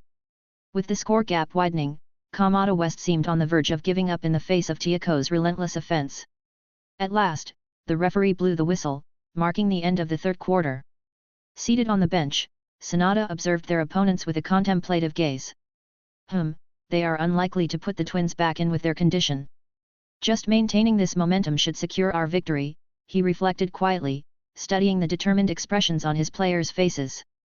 Seeing their excitement and determination, Sanada nodded to himself. I suppose there's nothing I need to alter in this current situation. However, Tsuna had a different perspective. He spoke up, saying, Assistant coach, let's bring Kuroko back in. We're going back to the start, hey. Sanada pondered for a moment, his thoughts audible. Given their current situation, he believed there was no need for any changes. Yet, having observed Tsuna's flawless decision-making thus far, Sanada trusted his judgment. Tsuna shook his head, offering a clarification. Not a complete reset. We'll replace Amine with Akashi on the bench instead. What? Amine exclaimed. Seriously? I was paying attention for once, and now you want to bench me. Amine was baffled. He had eagerly anticipated the last stage to decide the winner of the game, so getting out of it would not be fun for him. Akashi, on the other hand, was taken aback. He was relieved not to be benched this time, but he couldn't help but wonder why Tsuna had made this decision. Tsuna offered a reassuring smile. No need to fret, Amine. It's just a temporary break for you. Tsuna then turned to Akashi and explained, Now, I need you to switch positions with me. I'll be taking over Amine's role for a while. Despite Tsuna saying he would fill Amine's role, his style of play introduced new possibilities for Chieko. Tsuna was not only skilled at scoring but also excelled in orchestrating plays and passing the ball effectively to create scoring opportunities. Sanada, although puzzled, agreed with Tsuna's decision. All right, I trust you have a good reason for this. Care to share it with us? Tsuna nodded and explained, I believe the twins will be back in action this quarter. Sanada frowned upon hearing this and cast a skeptical glance back at the twins. He had serious doubts that their condition would allow them to return to the game. Nevertheless, Tsuna wore a confident expression, so Sanada casually shrugged his shoulders. Their momentum was strong enough, a minor setback wouldn't matter much. Even though Tsuna noticed the doubt in Sanada's expression, he didn't pay it much attention. The referee's whistle signaled the start of the final quarter, the moment that would determine the game's winner. As Tsuna had foreseen, the genius twins returned to the court, much to Sanada's surprise. They actually came back. How did he know that? Sanada couldn't fathom it. It was expected that not everyone could grasp it, but it was pretty clear for Tsuna. He recognized the twins' fiery determination, which didn't waver despite the substantial score gap. Their unwavering determination struck a chord with him. It brought to mind his own experiences, the frustration of watching your team struggle while feeling powerless to make a difference. Tsuna fully grasped how such circumstances could fuel one's determination. He looked at their fiery determination and couldn't help but smile, reminiscing about his own past. Their situation was somewhat more favorable than his back then, and Tsuna's smile was tinged with nostalgia as he remembered his own struggles. He had faced insurmountable odds with zero chances of winning in his previous life, yet he still had given his all to change the impossible. It was pathetic if he thought about it logically. But sometimes, feelings mattered more than logic. In comparison, the genius twins had a stronger position. Fueled by their burning resolve, Kamada West returned to the game with an aggressive play style, and the genius twins showcased their exceptional skills. After being benched for a while, the twins were confident they could get creative with their combos. This time on the sidelines allowed them to carefully watch Chieko's strategy and playing style from the outside. Observing from the bench allowed them to spot Chieko's habits and patterns and devise tactics to either break through or counter Chieko's moves. However, their hopes were dashed when they saw Chieko employ a new strategy as Akashi and Murasakibara took central roles in the defense this time. Tsuna couldn't help but smile slightly at their bewildered reaction. It seemed like he had anticipated this. It wasn't an entirely new strategy, it resembled what had been seen in earlier quarters. However, the change in players had a significant impact, causing adjustments in the game's flow. The same applied to their offensive plays. With Tsuna taking on Amine's role, Kamada West struggled to defend against Chieko's attacks, even with the return of the genius twins. Yet, the determination in the eyes of the genius twins remained unwavering, even as things remained tough. Tsuna couldn't help but acknowledge their incredible spirit, a quality he deeply respected, especially when contrasted with some of the other Kamada West players who seemed on the verge of giving up. Their determination is truly impressive, Tsuna remarked loudly enough for Akashi to hear. His words were a genuine compliment. But determination can only take you so far when your body reaches its limits. Akashi's eyes widened as he turned towards the twins and saw them collapse. Their bodies seemed to have given in, and they were sprawled on the ground, twitching. Could he have predicted this too? Midorima, who had overheard those words, couldn't help but shiver at the thought. Akashi's expression grew serious as he realized he needed to pay close attention. Tsuna seemed unfazed by the twins' condition as he signaled to Sonata to put Amine back in. Sonata, on the other hand, was taken aback. He had assumed Tsuna's statement about Amine being temporarily benched was to appease him. But it appeared that Tsuna had planned this all along. With Amine back on the court and the twins benched, Tiyako reverted to their full-throttle aggressive style of play, leaving their opponents feeling helpless. As the referee blew the whistle to signal the end of the game, Kamada West's players looked crestfallen, their faces drained of color upon seeing the score. The score stood at 96-52, a massive lead in favor of Tiyako. The Tiyako players wore expressions of disbelief as they glanced at the scoreboard. Their eyes then shifted towards Tsuna, the mastermind behind this overwhelming victory. Tsuna responded with a nonchalant nod, as though the score was a mere formality. He muttered, "Well, that was expected. Anyway, I've got more training to do this afternoon." Chapter 48, Chapter 46, Stepping Down. Although the scoreboard displayed commendable difference, Tsuna, however, remained unsurprised. He knew these scores were nothing extraordinary compared to what Tiyako would regularly achieve once the future generation of miracles unlocked their full potential. Observing the frustrated Kamada West players, Tsuna's attention was particularly drawn to the genius twins. Their expressions revealed even deeper frustration than their teammates. Remarkable determination for teenagers, Tsuna mused quietly. Yet, he couldn't recall their names appearing in the canon. Tsuna's attention shifted to the future generation of miracles, who regarded him with various expressions. One looked cautious, a few appeared shocked, one seemed completely indifferent, and another had an eager anticipation in their eyes. It wasn't hard to guess who was eager as one of them said, "Tsuna, let's have a one-on-one match after this, haha." With a resigned sigh, Tsuna replied, "Sure, whatever." He agreed, despite the mixed feelings he had about it. Returning his attention to the genius twins, Tsuna couldn't help but speculate that the generation of miracles had likely snuffed out the determination that burned so brightly in these twins, especially as they unlocked their full potential. Encountering an insurmountable obstacle repeatedly can be truly demoralizing. For many, the only choice is to give up. Tsuna maintained his calm expression as he silently contemplated this. As the game concluded with the customary post-match pleasantries, the Tiyako team departed, their faces beaming with joy, while Kamada West trudged away, their expressions filled with disappointment. The next match was scheduled for tomorrow, a rather swift turnaround. Their opponents would be Kamizaki, a formidable team in their own right. Tsuna harbored strong confidence in their ability to secure a victory. Despite this certainty, he couldn't help but feel a palpable excitement building within him as they approached the final. Tsuna had even dialed back the intensity of his training following their triumph over Kamada West. It was a calculated move to ensure he was in peak condition for the upcoming showdown against Kamizaki. The future generation of miracles shared the same excitement. They were eager for the final because winning would mean their first trophy since joining the team. Assistant coach Sonata, typically stern in demeanor, wore a contented expression as he conveyed the team's progress to head coach Shirogane. Listening to the report, head coach Shirogane was pleasantly surprised. The unexpected change in captaincy had initially caught him off guard, but after hearing about the new captain's ability to lead the team to victory, he felt reassured. "I suppose it's all in the genes, right?" Shirogane mused, reminiscing about a talented black-haired youth from the past who had played brilliantly but then vanished, only to resurface as a business mogul. Assistant coach Sonata kept going, flipping through some files in his hands. He spoke again, "Our upcoming opponent in the final is about on the same level as Kamada West. With Kazama leading the way and his sharp mind, I am confident we'll secure the victory in this tournament. It looks like the next 2 years of tournaments won't be much of a concern," Shigani remarked, sporting a grin reminiscent of a contented grandfather. Sonata nodded in agreement. He continued, a rare smile gracing his otherwise stern face, "With Tsuna's astute vision and leadership, I'm starting to think my role in strategizing won't be all that demanding anymore." Shirogane nodded in agreement. "That's right. We can channel our efforts into honing their talents through our training routines." Sonata affirmed his understanding with a crisp, "Yes, sir."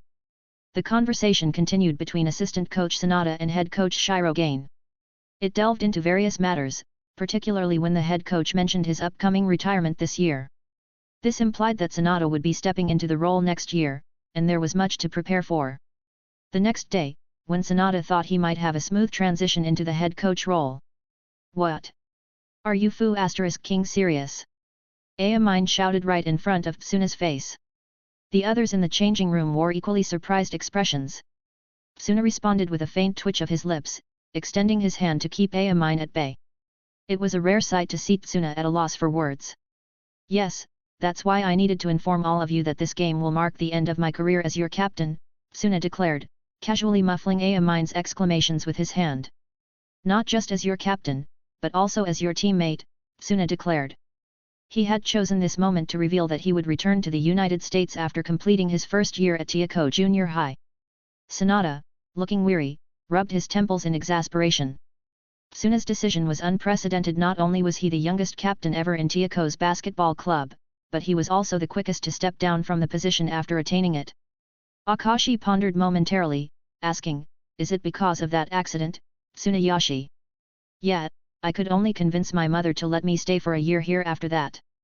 Tsuna nodded in response. He explained the situation to his teammates. Reflecting on his promise to his parents, Tsuna thought that if it weren't for his father becoming his backer, it would be impossible for his mother to allow him to return to Japan. Even if he had been granted permission to stay, Tsuna still had strong reasons to return to the US. His plan to take over the streetball scene for his own was already in motion and reached the initial phase right before its execution. Tsuna needed to come back and personally foresee this to make sure nothing would go wrong. "I see. So this will be the last time we play together?" Midorima asked, carefully unwrapping his bandages and setting them down beside a blowtorch he had brought. "In a tournament, that is. We can still train together once the tournament ends." Tsuna answered with a light smile. Nijimura, looking somewhat bewildered, remarked, "I just stepped down as captain, and now I'm back on." Deep in thought, Sekigakai added, "Well, the vice-captain position is open now. Maybe we should consider bringing Kubota back in." Upon hearing this suggestion, Kubota shook his head and said, "I believe it's time for us to groom a new captain by offering him the vice-captain role, don't you think?" Tsuna grinned, contemplating the same idea. "I'm on board with Kubota. Seijuro, how about it? Would you be interested in taking up the position?" Akashi appeared to have been anticipating this moment. He nodded in agreement. Though he might have lost the race to leadership against the Kazama family scion, he was determined to embrace this opportunity, believing it was better late than never to start his leadership journey. "I'll take on the role," Akashi agreed confidently, bowing respectfully as was customary. "Please guide me." Tsuna took charge of the situation. He gestured to Momoa to share the data, a routine they had adopted. Tsunade had granted Tsuna full authority over their strategy and would only interject if there were superior options. As the strategy discussion unfolded, everyone seemed to overlook Amine, who was rendered speechless with Tsuna's firm hand over his mouth. He squirmed in a futile attempt to escape Tsuna's grip. Meanwhile, Haizaki, who had come with the sole intention of laying hands on the trophy, was utterly bewildered by the entire team dynamics. He was completely in the dark about what was happening. As a result, he could only listen, wearing a perplexed expression, as he observed the odd scene unfold before him. Tsuna attempted to clarify the strategy, responding to inquiries while firmly covering Amine's mouth. Chapter 49, Chapter 47, where it began. Both teams made their way onto the court after a brief warm-up break. The referee signaled the start by blowing the whistle, and the ball was tossed into the air. Murasakibara from Teiko swiftly secured the jump ball, and their team rushed forward in unison to seize the opportunity. Amine gained possession of the ball and attempted to advance, but a Kamizaki player managed to thwart his progress and successfully stole the ball, kick-starting Kamizaki's counterattack. The player who halted Amine's advance was none other than Tomoya Inu, Kamizaki's renowned ace player. Tsuna had already noted Inu's talent when he observed him during the warm-up. Comparing Inu to the genius twins regarding individual skill, Inu was undeniably superior.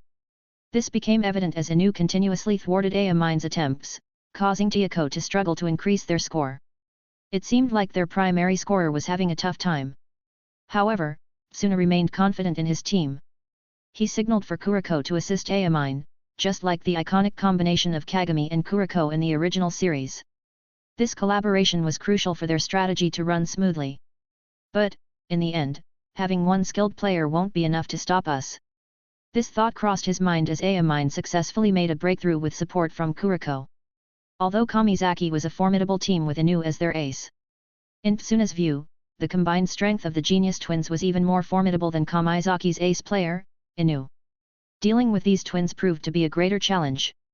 With akin back in action, Tiyako seized control of the game's momentum, steadily widening the gap on the scoreboard. Kamizaki, however, wasn't an easy opponent, and they began to fight back as they grew accustomed to Tiyako's offensive strategies. But Tsuna had foreseen this from one of the tournament's top contenders and decided to switch up their lineup. The change in Tiyako's players disrupted Kamizaki's attempts at retaliation. As the first quarter concluded, Tiyako had built a substantial lead, with the scoreboard showing 21-7. The frustration among the Kamizaki players was palpable. "Whoa, their ace is seriously good," Nijimura remarked as he watched the opposing team's star player in action. He couldn't help but be impressed by how effectively Inu contained akin. Without Kuroko's support, it would have taken akin considerable time to break through Inu's defenses. "Nijimura, you're up," Tsuna declared, breaking into Nijimura's contemplation. "What? Me?" Nijimura asked in surprise, pointing at himself for clarification. Tiyako had placed great trust in their first-year players during the tournament. It wasn't just because they were talented, it was also about giving them valuable experience to help them grow. Since Sonata didn't object to the change, Nijimura accepted it with a nonchalant shrug. "Sure, why not?" On the Kamizaki side, their coach appeared to have devised a strategy to counter Tiyako's known patterns. He instructed his team to focus on Tsuna and Kuroko, recognizing that they were the linchpins of Tiyako's gameplay, orchestrating the flow of their strategy.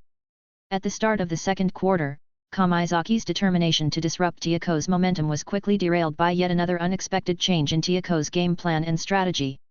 Frustration gripped the Kamizaki team as they struggled to adapt and anxiously awaited a timeout called by their coach, who proved to be quite skilled at making swift adjustments. During the timeout, the Kamizaki coach devised a new strategy to counter Tiyako's tactics. To everyone's surprise, when the game resumed, Tiyako made another substitution, bringing in Hizaki this time. Kamizaki's coach furrowed his brow even deeper as he watched the game unfold. Sonata, who usually stuck to conventional strategies, wore an uncharacteristic smile. This unconventional approach puzzled Kamizaki's coach. Knowing Sonata personally, he couldn't believe Sonata would initiate such an unorthodox strategy. The Sonata he knew was rather conservative in his coaching style. Suspicion filled Kamizaki's coach as he scanned the players on the court and finally spotted Tsuna, who had called the team together not long ago, just before they shifted to a different approach. "So, it was you," the Kamizaki coach murmured to himself. As the game continued, Tsuna gave instructions whenever he saw signs that Kamizaki was adjusting to Tiyako's rhythm. Tsuna was determined to make the most of this game, knowing it was his last one with the team. He wanted to leave a lasting impact. Tiyako had a total of 10 players, 5 starters and 5 substitutes. Typically, strong teams like Tiyako didn't use most of their substitutes unless there were exceptional circumstances, because starters were usually the stronger players. However, Tiyako was in a unique situation where their skills matched closely. And Tsuna decided to fully take advantage of this fact. As the game continued, Tiyako executed their strategy flawlessly, steadily increasing their lead. Kamizaki, on the other hand, grew increasingly frustrated and desperate as they struggled to find a way to counter Tiyako's tactics. Kamizaki's coach called multiple timeouts to regroup his team and analyze Tiyako's tactics. They were trying to decipher all the strategies Tiyako employed during the game. However, Tsuna had expected this response. Glancing up at the scoreboard, which displayed a lopsided score of 89-24, Tsuna shrugged and muttered, "I guess it's time." With a calm demeanor, he instructed the team to revert to their initial strategy, which they had used at the beginning of the tournament. This strategy included Tsuna, Akashi, Murasakibara, Midorima, and akin, the original first-year players who had joined the club when they first started. Tsuna was a bit of a perfectionist. That's why, for his final game, in the last quarter, he wanted to finish it with the same teammates he had started with. "We're beginning this final quarter with the same group we started with," Tsuna said, as they gathered on the court. It was quite a moment for them, a reunion of the team's original members before Hizaki or Kuroko joined in. "Is this intentional?" Akashi asked Tsuna, curiosity in his eyes. The rest of the team looked on, waiting for an answer. Tsuna smiled in response as they walked onto the court together, side by side. Akashi shook his head, smiling as well. It feels like when we first joined the team, Amine remarked, his voice carrying through the court. They all remembered those early days when they had made the first string right after their tryouts. Midorima adjusted his glasses, a small smile playing on his lips. He couldn't deny the nostalgia. Meanwhile, Murasakibara wasn't quite sure what he felt, but he didn't mind the warmth in his chest. In position, they exchanged determined looks and said in unison, "Let's finish this." Chapter 50, Chapter 48, Winning the Tournament. The final quarter began with Kamizaki launching a strong offense. They were determined not to lose too badly and put all their remaining energy into the game. However, Tiyako effortlessly countered Kamizaki's retaliation. Tiyako had employed a familiar pattern, which Kamizaki should have recognized, but it proved ineffective. As Kamizaki observed Tiyako's players, they felt a growing sense of helplessness.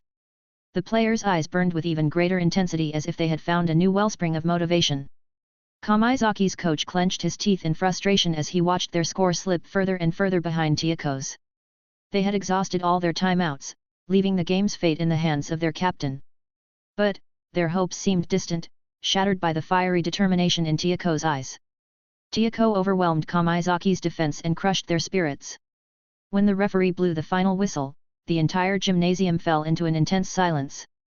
All eyes were on the scoreboard.